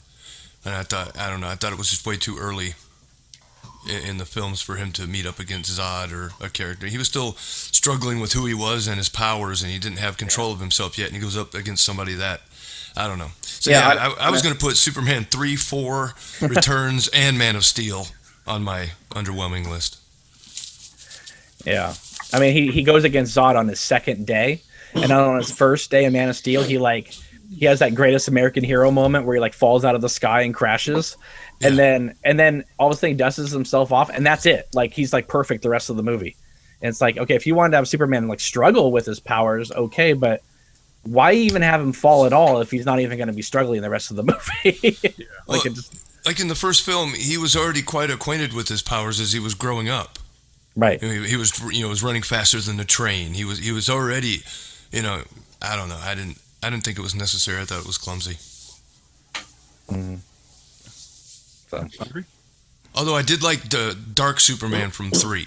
I did like the non-caring, non-shaven, non-laundry washing Superman that just drank a lot and laughed at people. You think I'm gonna help you? Yeah, fuck you. Which one had Richard Pryor in it? Was that 4? Yeah. 3. 3. That was 3? Okay. Same movie, yeah. 4 is Canon Films Nuclear Man. That's right. Yeah, that's right. Didn't Christopher Reeve direct that one?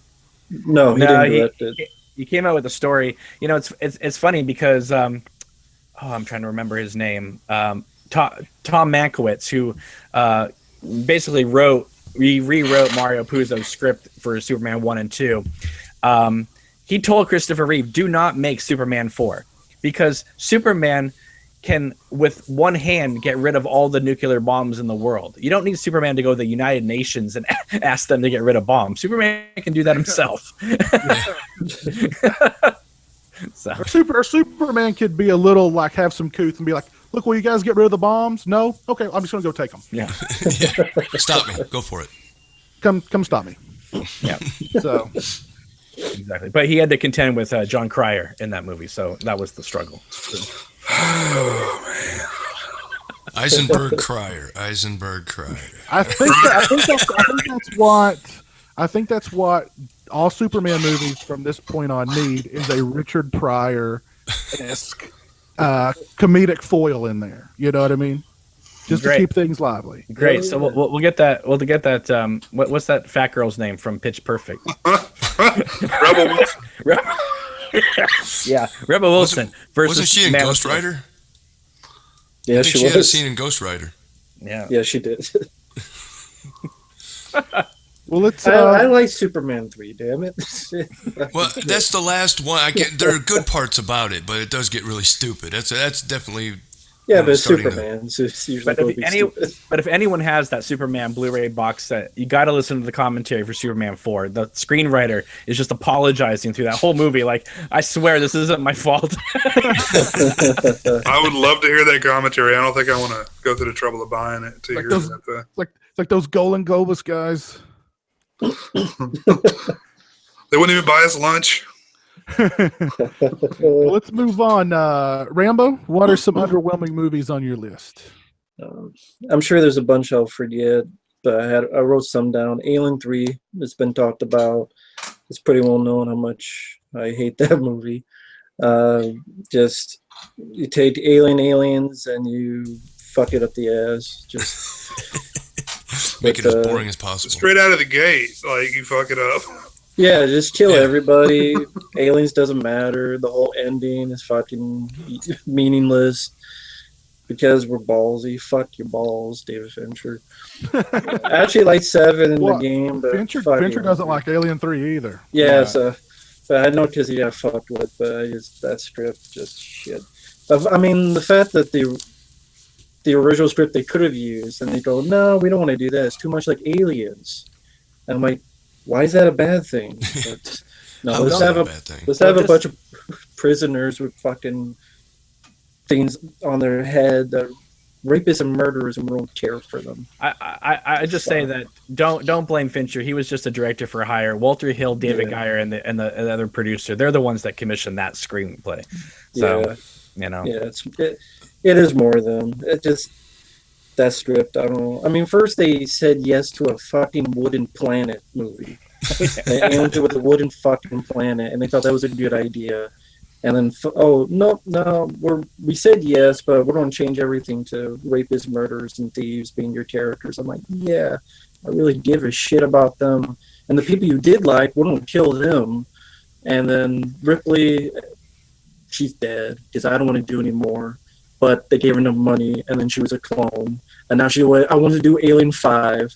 I'm like, you fucking idiot. I mean, you're like, I don't want to do anymore until you give me enough money, and then And what didn't she have something against firearms? Yeah, so Yeah. she didn't want there to be any firearms in Alien 3. Her But yet- politics got involved. later on Yeah. she'll shoot guns.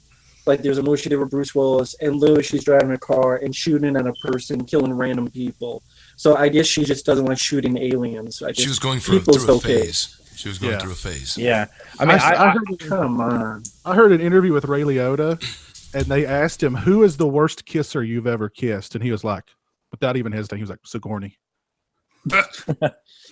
I mean, I was disappointed with Alien 3 simply because how do you go from Aliens back to 1? Like that. I mean, as a kid, I remember just thinking that's just a bummer, man. I don't want to see one alien. I just came back from Aliens. Yeah. What I wanted to see was that Hicks and Newt and Ripley get back to Earth and find out that the alien had beat them there.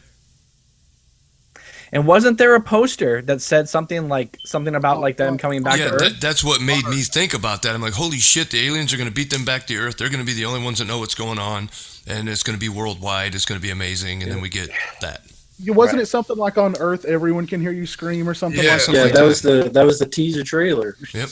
Doesn't that immediately sound so much better than what we got? Yep. Fuck yeah. Yeah. Hicks Yeah. kicking ass again. That'd be great.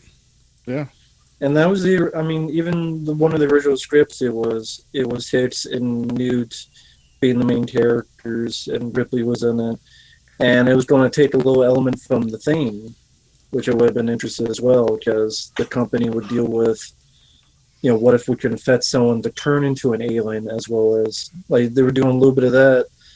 I'm like, that's a different take, and I'd be up for it. But no, let's just have Is the this first one. is this the movie that Blomkamp is trying to make? The one where they go back to Earth? I don't know if it's back to Earth, but I mean, it would be more of a continuation of Aliens. Right, because Yeah. he's erasing all the others. I bet that movie never happens. I'll tell you that right now. Well, It won't. Not as long as Ridley has control. Blomkamp tweeted that it's not going to happen. Oh, did he? Yeah. Okay, I hadn't Yeah. heard that yet. Because The God, Martian that was sucks. the Martian was a hit, so Ridley Scott got more prominence to come back and do Covenant, and so Blomkamp got kicked out of the 20th Century Fox. I'm calling underwhelming on Covenant. Not outright hatred, Yeah. just underwhelming. Right now, it's underwhelming. It could turn into hatred. I have high hopes, but I feel like I've already seen a third of the movie. Yeah, I'm going to Looks like the predict first Mike one. hates it. You're going to predict who hates it? Mike. It's probably a safe bet. I'm gonna predict that Rambo Raff says it's better than Aliens. Now, what's going to suck more, Life or Alien Covenant? That's going to be a tight race. well, Wow. remember there were rumors before Life opened that it was actually the Venom prequel.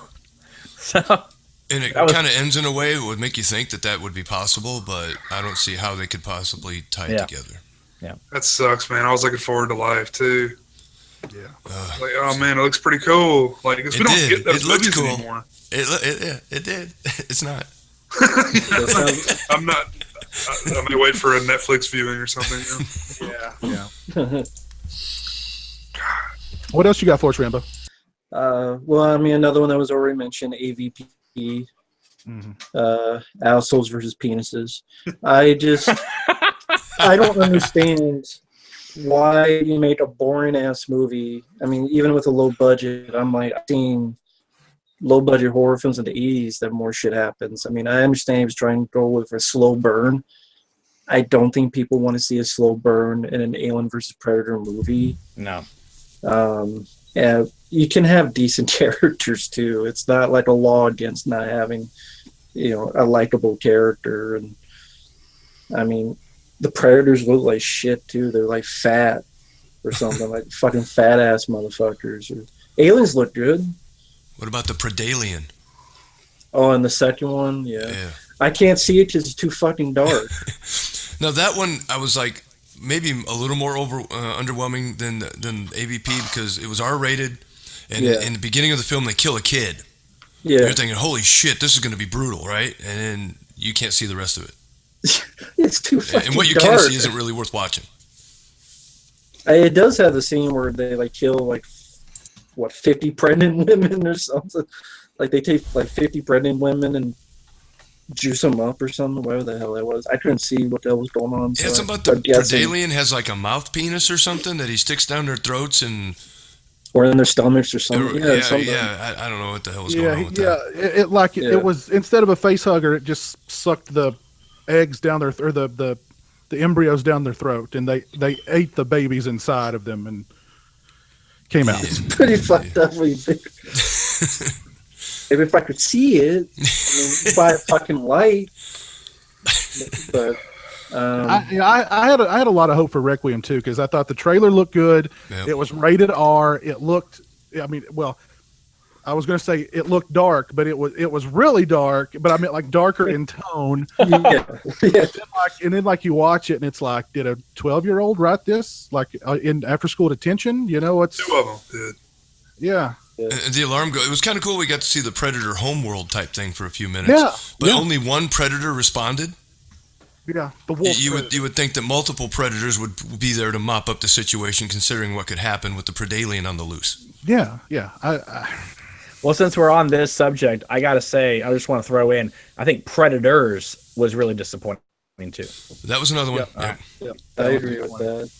Yeah. I hope the Predator is good. We're due a good Predator movie. We've not had one in since 89, 90. Yeah.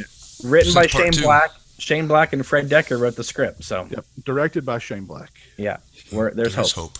Yep. So. Let's see. Others. The Ward. John Carpenter's The Ward. Wow. The fact. I mean, I'm a big John Carpenter fan. I like 98% of his movies. I saw The Ward, and if you told me John Carpenter directed it, I would not believe you, because to me, nothing about that. He didn't do his own music. I don't think it. It's not. It's flat, not scope. I didn't. I'm like, and that's going to be his last film, because I don't see him directing again. And I'm like, I can watch Ghost of Mars, for fuck's sake. That's how you end it. Like, that's easily my least favorite John Carpenter film. And I was looking forward to it, and I'm like, this could have been anybody that directed it. I will say the commentary is really funny though. So. You mentioned Ghost of Mars. I've always been a fan of that film, even though it would have been better as Escape 3. But yeah, was that the original plan, or that was the original plan with Pliskin on Mars? Oh. Well, it's basically a remake of Assault on Precinct 13. So yeah. I think Ice Cube makes a better Snake Plissken than Kurt Russell. I agree. I mean, the truth is the truth, Right. And Ice Cube came out against John Carpenter after that movie. He goes, I did that movie for my man John, but he let us all down. That movie was a piece of shit. And I'm like, Jesus. Road Trip 6 is a fucking peach, though. Yeah. or whatever the fuck bullshit. Put your filmography Yeah, at I'm ice. sure. Yeah, I'm sure Ice Cube was like, "Yo, I gave my heart in that movie, and he dropped a ball, dog." You know. That's Go my back best to Are We performance. Done Yet or something. Yeah. Are we done yet? Kills that John Carpenter crap. Barbershop 14 is the joint. That's the shit. Right along 3 People Zero. Right Friday along. 75. That's what I was trying to think of. Yeah. Yeah. Well, I don't blame you for not remembering. Are we there yet? No, that's what I'm thinking of. Yeah. Friday he's like, 75 was Smokey in an old folks home trying to bum weed off the orderlies. He's like, yeah, I did gangster rap, and now I'm all family. I grew up, man. I'm Trying to get that PG-13 cash. Yeah. Name a good Ice Cube movie. Can you do it? I like Friday. I like the original. Yeah, Friday. that's I true. like That the is original true. Friday. Yeah. Wasn't he in Well, he did. Wasn't he Bones in the Hood. Trespass? Wasn't he in Trespass? Yeah. He was. They both were. Him Okay. and Ice-T. Okay. Ice-T and Ice Cube. Okay. So there's two. Sadler. Boys in the Hood. Yeah, Boys in the Hood. Yeah, so Boys- 3. Yeah, so three out of I Three like out of Anaconda. Oh man, I like Anaconda. kinda. 3.5. That's one of his best movies. Yeah, you know the only reason he did that movie is because he saw Lopez's booty and he was like, "I'm in." Well, at that time, I think it Yeah. probably would have been. No doubt. I can't blame him for that. They were like, okay, it's gonna be you're gonna be wet the whole time. It's gonna be super hot the whole time. You're gonna be in a swamp the whole time. And he's like, for real? And then there's your co-star from behind. He's like, where's the contract, baby? Let's get it. You know, I'm sure. John Voight has a weird ass accent. You don't know what he is. Yeah, there's a comment in the chat. They said Ice Cube said in an interview that Ghost of Mars is the only movie he regrets making. And I'm Oh like, my Jesus. God. Wow, really? Maybe you ought to check your filmography there, bud. To quote your own rap, you need to check yourself, Mr. Cube. Ghost of Mars has one of my favorite moments when there's all this build up and they're getting away from all these like ghost creature guys, the guys that go screaming and stuff, that leader guy, Big Daddy Mars, whatever his name is. Yeah. And they get to the train and they realize they're not gonna be able to get on the train, and then Ice Cube goes, "All right, plan B," and then he just runs down the hill with the guns and starts shooting. It's like, all right, well, you know you're gonna die, so you might as well go out in a blaze. But I remember though, a big Carpenter fan at the time said to me, "I don't understand because they keep shooting these guys, but then the spirits come out and then just go into them. Like, I mean, isn't it better than not to kill them at all? just go hide somewhere, you know?" Yeah. I don't know, but I like that movie. I thought it's fun. It's fun. I thought the movie was promoting drug use because if you're fucked up, you can't be possessed. That's true. Yeah. So if they'd all had a big fucking party, they'd been all right. Throw down the guns, pick up the pipes, let's go. That should have been when Ice Cube's like, okay, we can't get on the train. Let's go to work, and he's just like, All right, who's got a bag of rocks? Yeah, Natasha Henstridge. And whatever happened to Natasha Henstridge? I don't know. Are they making Where Species is she? 4? Whatever happened to her? My goodness. She did She Spies, and then she probably married somebody and fell off the face of the earth. Probably married a very, very rich man. So Did a movie with Jean-Claude Van Damme. yeah. She even like was in the first season of South Park, right? She was like the teacher, and it said guest starring the hot chick from Species is on the credits. It's the same way they got him to sign up for Anaconda. Yeah. She did a movie with Bruce Willis and Matthew Perry and Whole 9 yards. the whole 9 yards. With Maximum Risk. She Maximum tried Risk, Van Damme, she tried comedy and action and all kinds of stuff, but I don't think she's a terrible actress. No. Oric writes in the comments that John Carpenter's worst movie is better than any of Ice Cube's movies.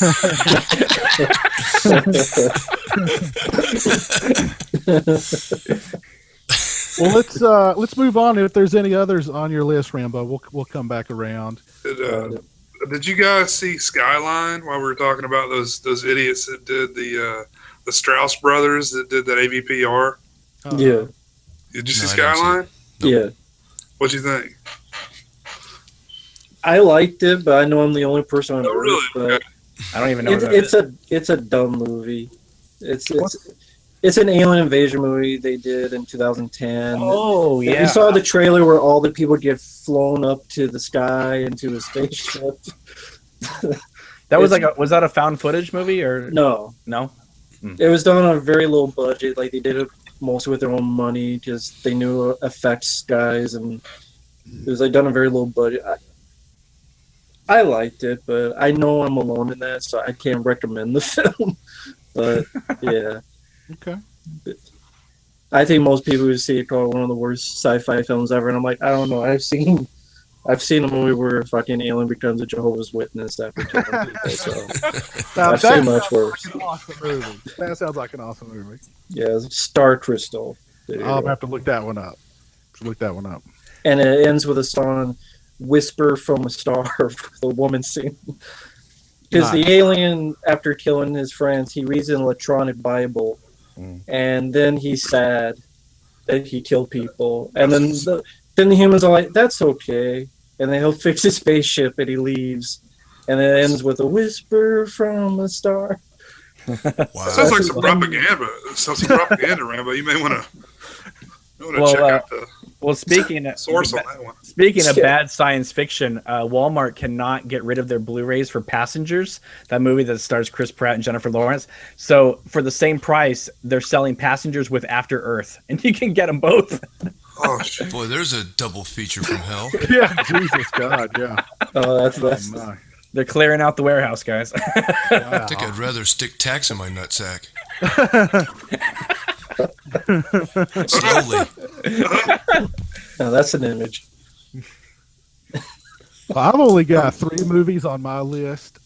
Number one, of course, you guys have heard me. Just thinking about this movie still puts me in a depression, and that's Rob Zombie's Halloween. No. I blocked that one out. What was that? I don't want to know. But let me ask you this. It's underwhelming, but did you go in with high expectations? I went in with I know I went in with pretty high expectations because I thought, okay, well, we knew the remake was going to happen, but at that point, Rob Zombie had done House of a Thousand Corpses and The Devil's Rejects. Both I really liked, and I thought, well, at least it's a horror fan. It's in the hands of a horror fan. And I'll never forget that moment watching the movie. And I was probably 45 minutes in, and it like hit me like a ton of bricks. This sucks really bad, and it's not going to get better. Like I knew that it was not going to get better, and it got worse and worse and worse. They should have had me on suicide watch after that movie. I was so depressed. That's why it's not on my list. Is beyond underwhelming. It's several layers below underwhelming. Blind rage hatred. And I know a lot of people hate Rob Zombie's Halloween 2. I like it. Give me Rob Zombie's Halloween 2 any day of the week. And you know what? I saw Halloween Resurrection on my birthday. That movie was released on my birthday. That was a disappointing birthday. Pales in comparison to Rob Zombie's Halloween. If Rob Zombie's Halloween had come out on my birthday, I wouldn't be sitting here right now. Do you think you would feel this way about the first Halloween if he had not tried to remake the Halloween in the last hour of that movie? Every step was a misstep. He did not do anything right. So then why do you think 2 works for you more than 1? 2 works for me more because I think that was more of the Rob Zombie's Halloween that I expected. And there's something just so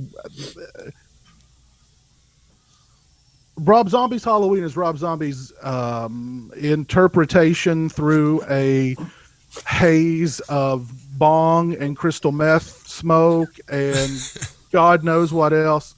Rob Zombie's Halloween 2 is Rob Zombie's Halloween. I can appreciate it. It's crazy, but I don't know. There's something. I don't know. I can sit down and watch that movie and enjoy it, and it doesn't make a whole lot of sense.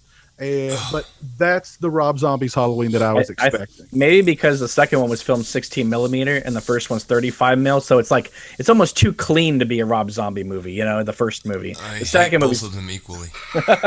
Don't you love White Michael horses. McDowell in the You got second Hobo one? Myers. You got white horses. I don't know, something about all that. I'm just like totally ambivalent to it. I'm just like, yeah, it's okay. So are you like director's cut on that? Which one do you prefer? I honestly, I think God, I don't know. 'Cause I think I actually own both of them, so I'm actually. I do. We all do if we have the box set. Yeah, I do own both of them. Honestly, I think I like the theatrical version better. Oh, really? Okay. Well, then I definitely will not watch the other one. You guys have seen the first cut of the first one with the rape scene in his room, Right? Yeah. Yeah. Every move was a wrong one on Rob Zombie's Halloween. Every move was a wrong one. Michael Myers didn't need to be 7 foot tall. The No. list is never ending. My goodness. Another one that was very disappointing for me was, do you guys remember Southland Tales? Yeah. Yeah. This was Richard Kelly's follow up to Donnie Darko. I love Donnie Darko. And watching Southland Tales, like I'd heard all the bad things about it before I saw it, and I was thinking like, no, it can't be that bad. And then I watched it, and I was like, wow, this is really bad. Like I don't know, I guess it was the sophomore slump. I don't know, but it's like, I don't know, man. That movie's completely. Can you actually figure out what the movie's about? It's No. really bizarre, man. I remember reading the Variety review saying that Southland Tales had gotten booed, to say the least, at Cannes Film Festival, and that they were pulling 45 minutes out of the movie and restructuring the whole thing. Mhm. Now, to this day, we have never seen the Cannes Film Festival cut, but I know like Janine Garofalo got completely cut out of the film and that type of thing. So, that might be a good thing or a bad thing. I don't know. They kept in like this extended Justin Timberlake song and dance sequence. Why? I don't know. I don't know. I don't. I keep thinking a longer cut will come out on Blu-ray, but I don't think anyone's clamoring for it. I don't think. Yeah. I mean, you just asked us if we remember it, right? So that just says right there that people aren't even remembering the movie. And most people don't remember it. The people who saw it don't want to remember it, I think. And it's The Rock, right? The Rock's in it. The Rock is in it. Sarah Michelle Gellar plays a porn star. Christopher Lambert has an appearance. Christopher Lambert is in it. Yep. Justin Timberlake has got way too much screen time in it. We have a comment that just says Richard Kelly is going back to the well. Donnie Darko 2 is in the works. I thought they did that. It was They called did Donnie Darko too. Yeah. Yeah. Did you see S Darko? I did see S Darko, but I knew full well that was going to suck. So I mean, there were no expectations. I knew full well that was going to. But I thought it was better than the first one. Oh wow! Oh, I'm just joking. Did you like American Psycho 2 better with Mila Kunis? Yes. Oh my God! I forgot that movie existed until just now. But yeah, Southland Tales. I have no idea. I mean, I don't know how you go from the heights of Donnie Darko to Southland Tales. I don't know what he. I mean, yeah. And there was a big thing too, before, like marketing thing, because they released like 3 comic books before the movie came out to like get you into like the whole world building and everything. So I mean, they really put a lot of attention into this movie. So well, and after Donnie Darko, I mean, Richard Kelly was like a god. Yeah. Southland Tales comes out. Where's he been for the last 20 years? You know what I mean? He's gone. He did this movie, The Box, which I've never seen. Oh yeah, I saw the box. I don't remember a whole lot about it. I don't remember it being very good or very bad. It just kind of was. And then he's never. He wrote Domino, which I kind of like Domino, but yeah, the box I don't remember very much about it than it being kind of like it's okay. Like Domino had the 2 guys from 90210 in there. Yeah. Oh yeah. That part cracked me up. Yeah, I like Domino. I like that movie. And we talked about movies that at the time really disappointed us, but movies that we've warmed up to. Blair Witch Project was another huge cultural phenomenon. I loved that movie. I was all about the Blair Witch Project. I went into Blair Witch 2 with high expectations, and I left out of there thinking like, Well, that was they had a good run. They had about a year run where they were everywhere, and now it's over and dead and done and buried. But then the remake came out last year, and all of a sudden, part 2 is a masterpiece. Yeah. Well, but part 2 is one of those movies that I've kind of warmed up to because I love it. kind of see what they want, what Berlinger wanted to do. Some of it he succeeded at, some of it he didn't, because Artisan at the time just wanted a sequel that said Blair Witch. They didn't care, and they wanted blood, gore. They wanted quick cuts. They wanted Marilyn Manson on the soundtrack. They wanted all these things, and they basically took the last cut away from Berlinger and cut it the way they wanted it, and it was horrible at the time. I saw that in a packed theater, and people walked out of there like they watched Schindler's List, like they didn't want to look at each other. It was sad. It was sad. But I've warmed up to it over the years. Now that's a movie I want to see the director's cut to. Give me the Berlinger cut of Blair Witch 2. I'd love to see that. And it's a totally different movie because the opening credits of Book of Shadows, which I like, but it begins with Marilyn Manson music, and it was supposed to begin with Frank Sinatra singing Witchcraft, right? Yeah, that's a totally different tone. Yeah, totally different tone. That's a totally different tone for the movie. So literally right off the bat, the tone is totally different. Right, totally different.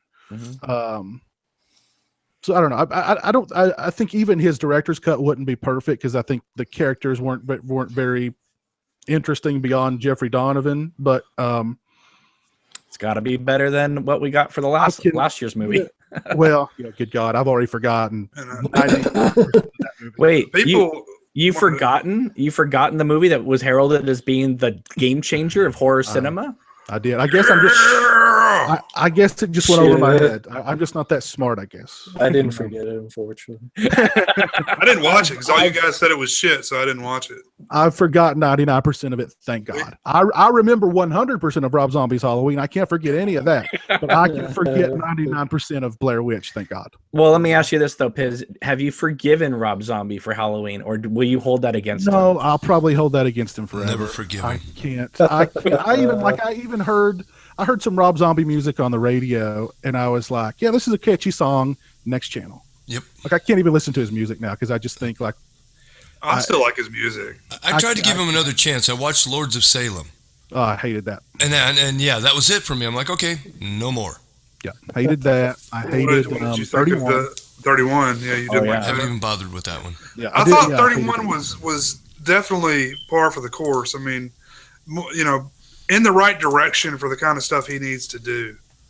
That is his wheelhouse. But even for him, it was very like that script had to be 40 pages long. There's just like nothing going on there except there's just nothing going on there. It's like the not even the poor man's Running Man. It's like the guy living under the bridge's Running Man. You know what I mean? It's like Bum Fights, the movie. It's exactly. Yeah, it's Rob Zombie's Bum Fights. That's 31. That's 31. I don't know. I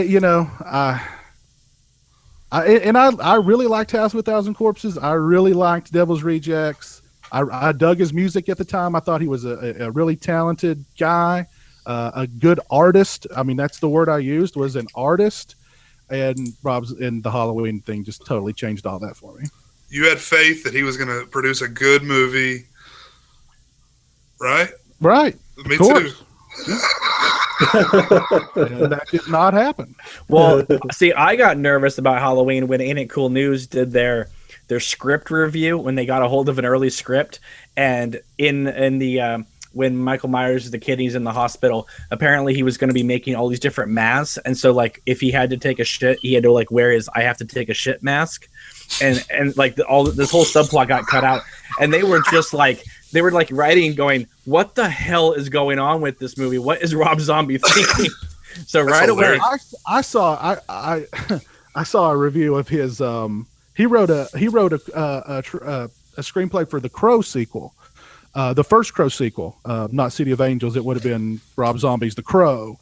And the people reviewing it were like, again, they were like, what even is this? This isn't even like a Crow movie. This is like, of course, there's like, I think they even said there's like white trash people in it for no reason. So even in the Crow universe, he's trying to throw white trash people into it. And like, like, yeah, they said the review was very harsh of that screenplay. Let me just throw this out here since we're But the Weinsteins, of all people, the Weinsteins at that point were smart enough to go, okay, this guy's like a red hot. He's going to sell tickets just on his name alone. Just let him make the movie. They even read that script and went, this is trash. No. You know what I mean? I mean, with Halloween, it was like, okay, you have the Michael Myers family, and they're like this white trash redneck, screaming obscenities at each other. And then when you get to Laurie's house, especially in the director's cut, you see her like faking having sex with a bagel in front of her mom and like cussing and stuff.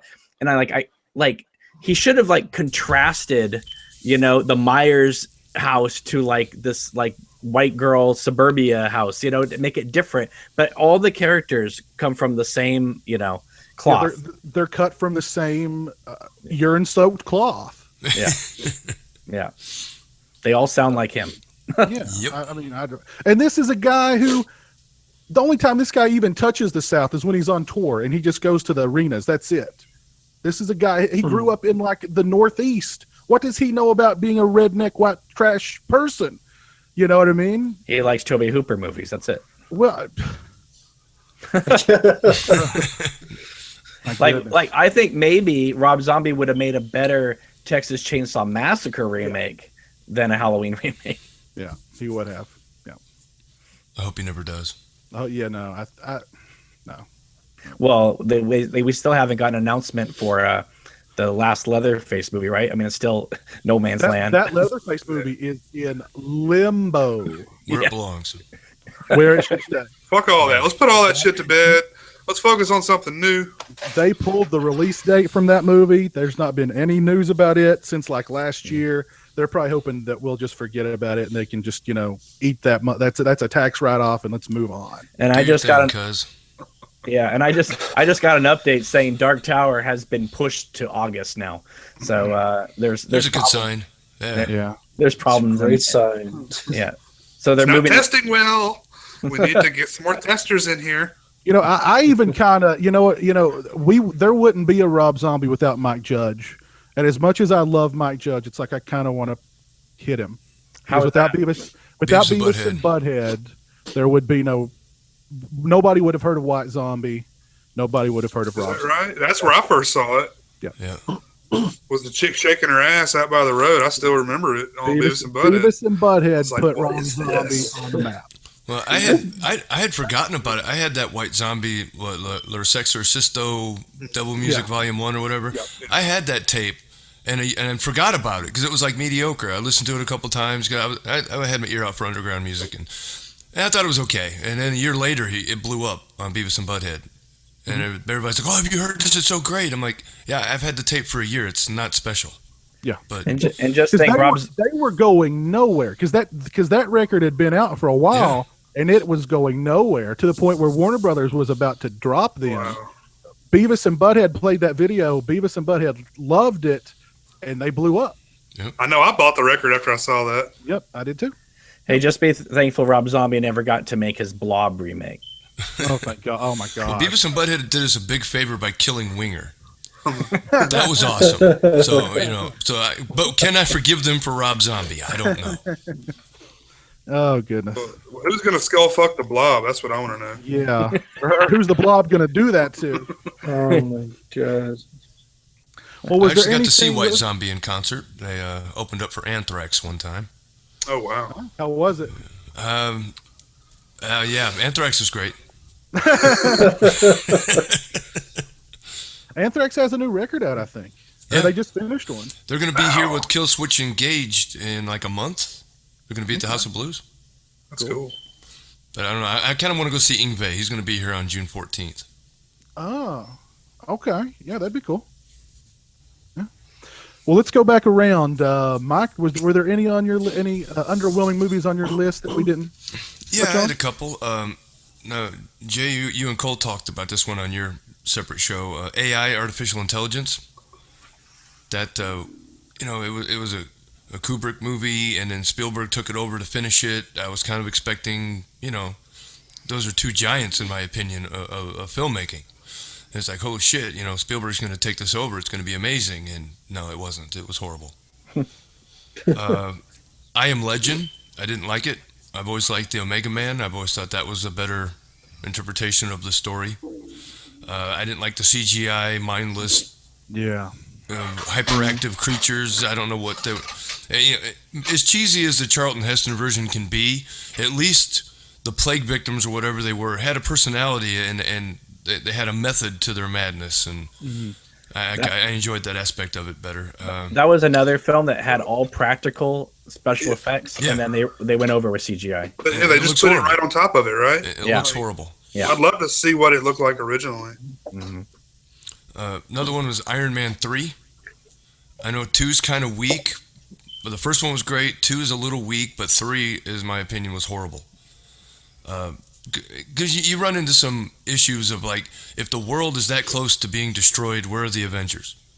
Right. Iron Man is thought to be dead at one time, and nobody bothers. Not even anybody from S.H.I.E.L.D. even shows up to see what's going on. And then he's got these robotic. Why didn't he pull them out? There was just so many problems with that movie. Not to mention what they did with Ben Kingsley, but the Iron Man 3 was horrible. Yeah, I didn't understand like the whole scene where he gives his fucking address on TV. Yeah. Even though his girlfriend's home, it's like, what an asshole. The dumb fuck. Hey, let me give a terrorist my fucking address when my girlfriend is home. Nothing bad will happen to her. Shit. Well, I will say this for Robert Downey Jr. Marvel keeps wanting him to do Iron Man 4, and he keeps saying, well, if you want me to do Iron Man 4, Mel Gibson directs it. And that's why they haven't done Iron Man 4 yet. Well, that would be cool. Yeah. Another one I had was is a remake, which I don't normally, most remakes are underwhelming, but a Nightmare on Elm Street remake. Oh, God. Was one of the worst. That's why I wouldn't put it as underwhelming. It was outright hatred. Well, that's what. Same thing with Rob Zombie's Halloween, but pissed threw that one up, so I thought I'd bring up this one to be. I would say Ghost Rider: Spirit of Vengeance, but was the first one good enough for the second one to be underwhelming? I don't know. Suicide Squad. That was one I was underwhelmed by. It suffered from nothing in the previews as in the movie. Like the whole reason I wanted to see the movie wasn't there. I thought it was sloppy, it was poorly edited and just thrown together, and it was very underwhelming. Do you think there's a good movie in there? Yeah, I think there is somewhere. There's got to. How many times was that movie cut, and then they let the people that did the trailer cut the movie? And there's 17 versions. And one of those versions has to be good, but it wasn't the one that was in the theater. Oh, that makes my fucking brain hurt, man. Like, what the hell's going on here?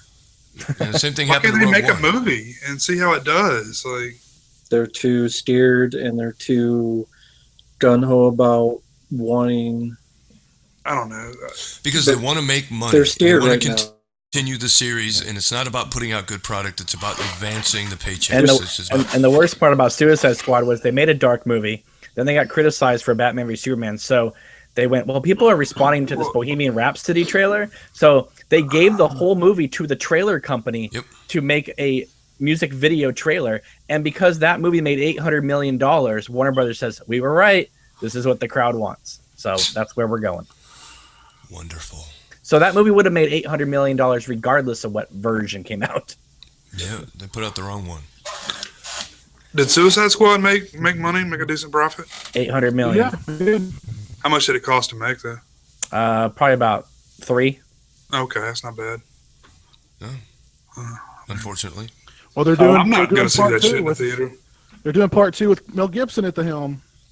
Wait, that cost $300 million? With marketing. Well, Will Smith don't Where? work cheap. Yeah, Will Smith don't work cheap.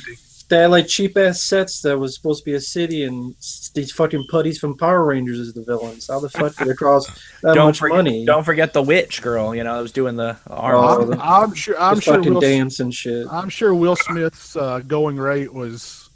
Well, okay. Hey, I can't bet be it's that 50. great. I mean, he's got 50. what?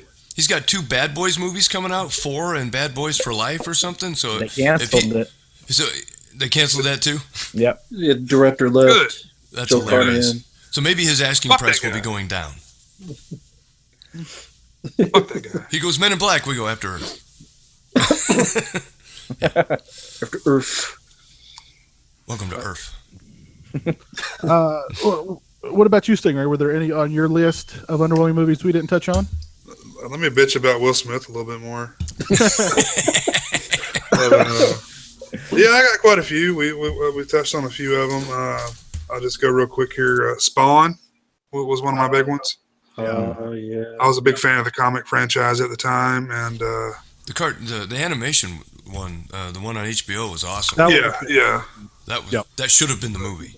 I mean, Michael Jai White was cool. I like him a lot, but I didn't like that movie at all. John Leguizamo, not a very good choice there. That and the CGI in hell. Oh The god. CGI of Malbolgia at the end, man, that is absolutely That was ridiculous. fucking horrible.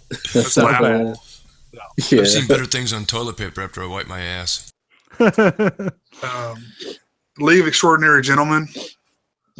Oh, You yeah. guys have seen the Sean Connery, yeah. the one that I killed actually Sean don't Connery's hate that career. movie. Yeah. I don't hate that movie. It could have been good. But yeah, it destroyed his career. I mean, the subject matter is great. Yeah, could have been awesome. I didn't think it was bad enough that Sean Connery should quit forever. I mean, it's not that great, no. Well, he said that he'd been offered like The Matrix and all these movies that like Lord of the Rings. like he read the script and he was like, I don't get it. And then he saw that they were making all this money. So they offered him another script that he didn't get, and he was like, well, I'll take it. And it was League of Extraordinary Gentlemen. So Well, I mean, that dude, he wasn't playing, man. He quit, and it's been like 20 years ago. Yeah. well, he's the old guy. He's made his money. Yeah. Good for him. I respect that. I mean, you did Zardoz and Yeah. where the penis is evil. I mean- and then you did the Avengers where you dress like a Care Bear. I mean, Sean Connery should have. He should be doing animation like voices and stuff. I mean, how easy is that? Oh, yeah. Come in for 2 days, get a couple million, and leave. I mean, he could be the one narrating everything instead of Morgan Freeman. I could see that. Well, I wonder if he'll come back for that. Who is it? Paul Greengrass that's making the new Elliot Ness movie for Warner Brothers. They're going back to the Untouchables. So. Yeah, that's completely necessary. I don't understand what's going on, man. Is there no like original scripts going around Hollywood now? They just don't have any faith. Because original ideas, they don't know if they'll make money. Oh, did you see the Baywatch trailer? With the rock in it? I'm watching this in the theater, right? And he's got like a rocket launcher. I'm oceanic, motherfucker. It's Baywatch. At least Chips bombed. So Well, good. I saw the preview for that. Didn't even care. I did see a preview for a movie called Dunkirk that looks good. Oh yeah, that looks good. That definitely looks like something I would go see. Yeah, So there's looking hope. forward to that. Yeah. But only people like Christopher Nolan can do original ideas. yeah. You know what I mean? He's finally going to do. He's great with the realism thing, but stop trying to make things that aren't realistic real. Stick with Dunkirk. You might actually do good with that. Yeah. Cameron, was there anything on your list that we didn't touch on? I am nervous about one title because I'm sure a lot of you guys are fans of it, and I'm sure a lot of the people watching this video are fans of it. But fuck it, I'll throw it out there. Yeah, go for it. I think Die Hard with a Vengeance is fucking underwhelming. I loved the first movie. I thought the second one was pretty good. The third one, I didn't even know they were making one. I was in college, and a friend of mine said, "Hey, Die Hard's coming out." I said, "They made another one?" I said, "Fantastic! Can't wait to see it." Now, if you'd have said 4 or 5, I'd have been like, yeah. But 3? Let me get to it. I'll get to it. Let him explain. So you have to understand, I'm in Los Angeles going to college. It is the world of Pulp Fiction at this moment, right? 1994, 95. Tarantino is the shit. He's everywhere. So I go see Die Hard 3, and I'm looking forward to this movie. Can't wait. Love Die Hard. Bruce Willis gets out of a taxi cab in the opening of that scene. I'm sorry, the opening of the movie, and says, "I'm smoking cigarettes and watching Captain Kangaroo." In Die Hard. He's quoting Pulp Fiction in Die Hard. I have a problem with this. And then to make Hans Gruber's brother the villain, I don't know, felt like it was going back to the well a little bit. Didn't like that. I didn't understand why Bonnie Bedelia, his wife, would leave him for the second time after he saves her from terrorists twice. And then, I don't know, I just thought the ending was ridiculous. And he has to throw out Yippee-Ki-Yay at the end before he blows away the helicopter.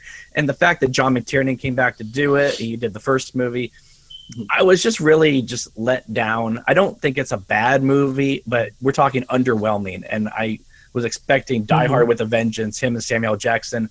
And so when I found out that it wasn't even a Die Hard movie, it was written as a Simon Says, some action thriller, and they turned it into a Die Hard movie. Yeah.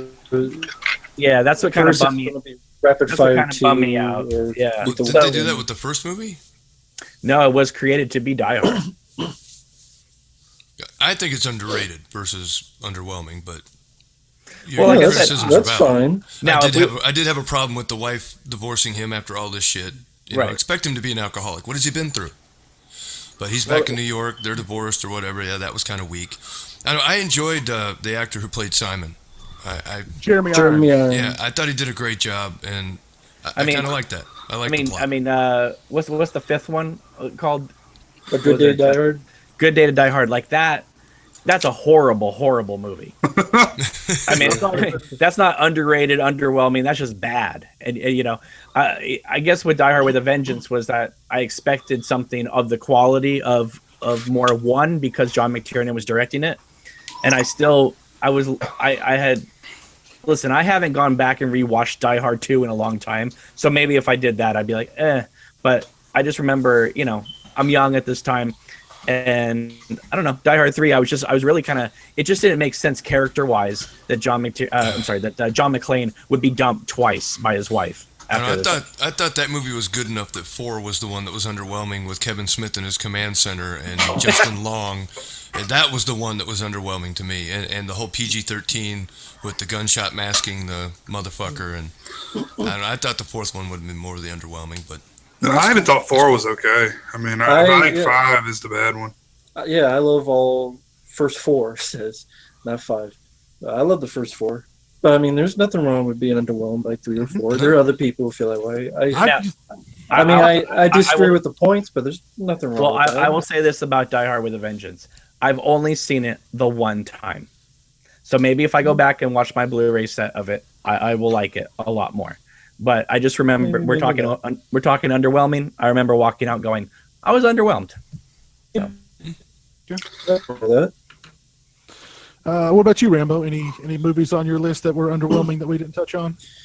Yeah, there were a few I'll pick out from the list, so it's not too long. Riddick, the one that came out a few years ago. I agree. Yeah, I liked the trailer. I liked that it was R-rated, but I'm like, it's called Riddick, and he's not in the film for like 50 minutes, and he fucking disappears for like 50 minutes of the movie, and all they did was remake the first one, which I didn't need to see. I have Pitch Black. I don't need to see a remake of Pitch Black.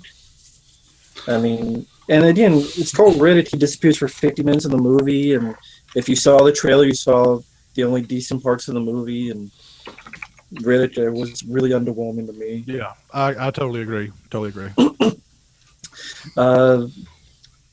X-Men Origins Wolverine, because I'm like, you get a Wolverine film by himself, and what they did with Logan should have been with Wolverine, with that, at least that seriousness tone. Just call Wolverine. Don't have fucking Barakapool and fucking these claws that look like a cartoon, and it wasn't that hard, and they still fucked it up. And then they had like natural bone claws at first, and then they replaced them with adamantium. Yeah, that was stupid. Yeah, that movie took a lot of wrong turns. I mean, yeah, go ahead, Jay. I was going to say, I love Sabretooth, the villain in the comics, and I just really wished he'd been handled a little better. No, Liv Schreiber did a good job with what he was given. That was Liv Schreiber or whatever his name is. It was hampered by the rating too. It should have been PG-13, and they had a chance, they blew it. I mean, just from the title alone, yeah, we don't know it's X-Men, so you gotta have X-Men Origins. Like, what the fuck is Wolverine? Yeah. Well, that was Magneto too, right? Well, yeah, that was supposed to be the spin-off series because X-Men Origins Magneto became X-Men First Class. Yeah, fucking dumb. Bear Hills Cop 3, Oh just because God, I like the first two. Jesus Well, Christ! yeah, that's You a step just- down. I just had like a Vietnam flashback. That's I mean, another ratings deal too, isn't Okay. it? Isn't that a PG-13? Listen, I I think apologize. it's R. I'm Yeah, not sure. it's R. I apologize for Die Hard 3. Let me put Beverly Hills Cop 3 in that slot. Yeah, That's I mean, horrible. Well, watch it again and see if you Wonderworld, hate it as much. Wonderworld, Yeah. Oh, I know I hate where Beverly happiness Hills is Cop 3. king. I mean, George Lucas has a cameo in it. I forgot. Oh yeah. Yeah, from directed Dirty by John Billy. Landis, and I love John Landis, but he's made some really. He's done that movie, The Stupids. oh god, yeah, Yeah. I don't know. Like, I guess he just kind of did those for the money, and he was like, I don't care. You know what I mean? Because they just feel like Beverly Hills Cop 3 feels so flat. Yeah. You know what I mean? It's just so dry. I mean, when they asked him to be on the Masters of Horror Showtime series, I thought they were going to bring up Beverly Hills Cop 3 as being part of his horror biography. You know? oh my god. I don't even need Beverly Hills Cop 3. It says it still. I was underwhelmed by the Expendable sequels. I liked the first one. Mhm. I was underwhelmed by the sequels. I thought, yeah, a lot of potential. And then when you get to the third one, it just took a shit on itself. And It was weird because the first one's super serious, and I liked it. The Yeah. second one's totally jokey, and then the third one tries to balance the two. And it was like they couldn't decide on the tone. You know? yeah, it's like after the first one, they figured, well, people don't like it, so let's do it this way, then let's do it that way. And I'm like, I actually liked the first one. And most of those 80s action movies did take themselves seriously. Even Commando, which is very funny, Arnold was serious. He was, when he said his lines, so I know a lot of people like the second one. I can understand why, but Chuck Norris coming out with the Man with No Name music, I'm like, what the fuck? And then a Chuck Norris fat, and fight with him and Van Damme was completely underwhelming for those two of my favorite action guys ever. And then 3, it's like, oh, sorry, go ahead. I was gonna say no, just Van Damme's name in it is Villain, like villain. Like, come on, like. Can we try a little harder? Yeah, at least. Yeah, and then you get to the third one, and it's like, once again, they disappear for like 50 minutes of movie because one guy like parachutes with a CGI parachute after falling off a cliff in training. One guy can shoot a shotgun, so let's hire him. One guy loses a fight on purpose, and that's the guy from Twilight, killing Lutz. Let's hire him. Let's have Kelsey Grammer in for some reason. He's one of the best parts of the movie, Sally. And fucking Antonio Banderas is like Speedy Gonzalez and won't shut the fuck up. And Wesley Snipes is in it. Then you completely forget he's in it because he disappears. And then it's like, why the fuck? Oh, I'm in it for tax evasion. What the fuck? Is And it then- Ronda Rousey in it too? Yeah, Ronda Rousey. Yeah. I don't give a shit about her or her fat ass mole. I don't give a fuck about her. She damn near got that thing knocked off her face. Hey, I Yeah. do want to thank Go ahead. Stallone for giving Mel Gibson work though, because no one Yeah. else would hire him. So And I liked Mel Gibson. It's just overdone CGI. It's like they didn't understand why some of us like the first one. It's like they just, I don't know. Arnold saying every fucking line from the past. I'm like, come up with new lines. I don't need to get to the chopper 5 times. Come up with new lines. That's why you did like stick around in Predator. You didn't just say, I'll be back 5 times in Predator. I mean, I don't know. Those were underwhelming to me. Fuck. I haven't seen 3 yet. I own it. I have all 3. I do like the first 2. I'm a big fan of Chuck. So seeing Chuck Norris and Chuck Norris actually doing a Chuck Norris joke was awesome. That was great. Yeah, he was underused and misused, but I did like the Chuck Norris joke. That was great. 3 I have wanted to watch, but I just can't bring myself to because I know it's a train wreck. And there's a train wreck at the beginning of the film, literally. So, yeah. Foreshadowing. And one quick last one. when I heard about it, I was looking forward to it. Then I saw it, and that's Dumb and Dumber 2. I Because haven't seen that one. I like Dumb and Dumber and Jim Carrey. I want him to be funny again, but that's not going to happen, I guess. I think he burned himself out in '94 when he did the two Ace Venturas and the Mask and the Dumb and Dumber and all that shit. It was too much. He used up his funny. Yeah, he did. I can't remember the last Jim Carrey film I liked, honestly. Was it Sunshine of a Spotless Mind or something? Was that what it was called? That was Eternal Sunshine of a Spotless Mind. I do like that one. That was decent. Yeah. I didn't see him in Kick-Ass 2. Oh yeah. Well, remember he torpedoed his career with that one because he came out and protested it before it came out. I wish they would just give him a fucking Oscar already and get it over with. It's like Jim, babe, if you don't like guns, then why were you in the movie?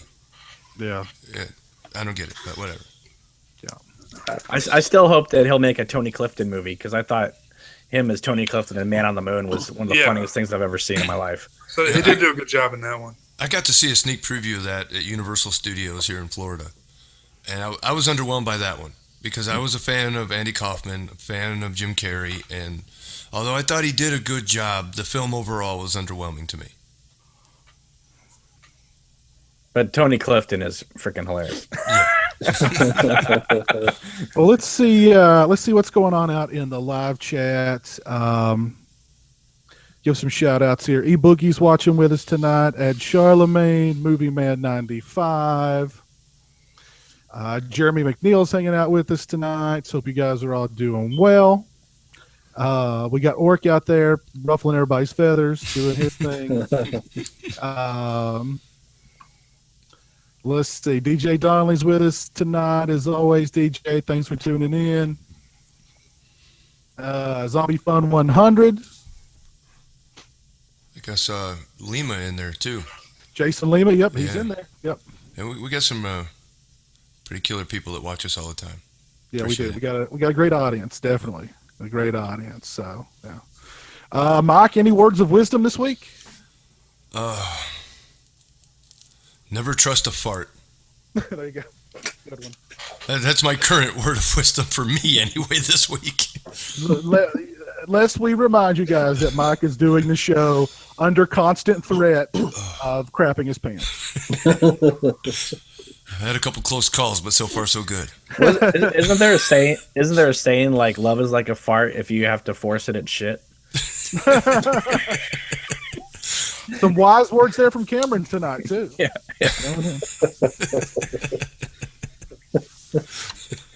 Well, I guess that kind of does it. We've talked about a lot of underwhelming movies.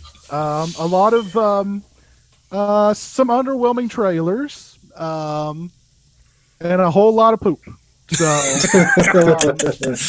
What could possibly be our shittiest episode ever?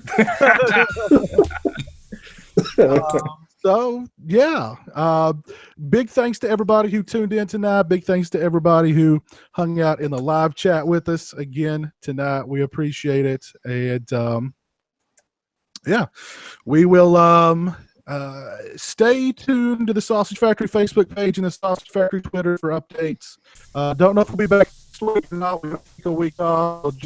We'll let you guys know. Follow us on social media if you're not already.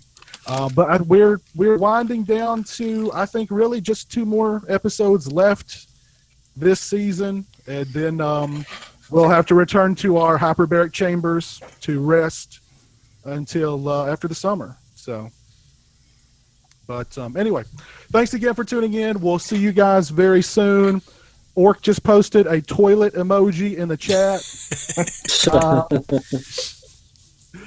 Anyway, you guys have a great week. We'll see you later. Everybody who joined me tonight, Rambo, Cameron, Stingray, Mike, thanks.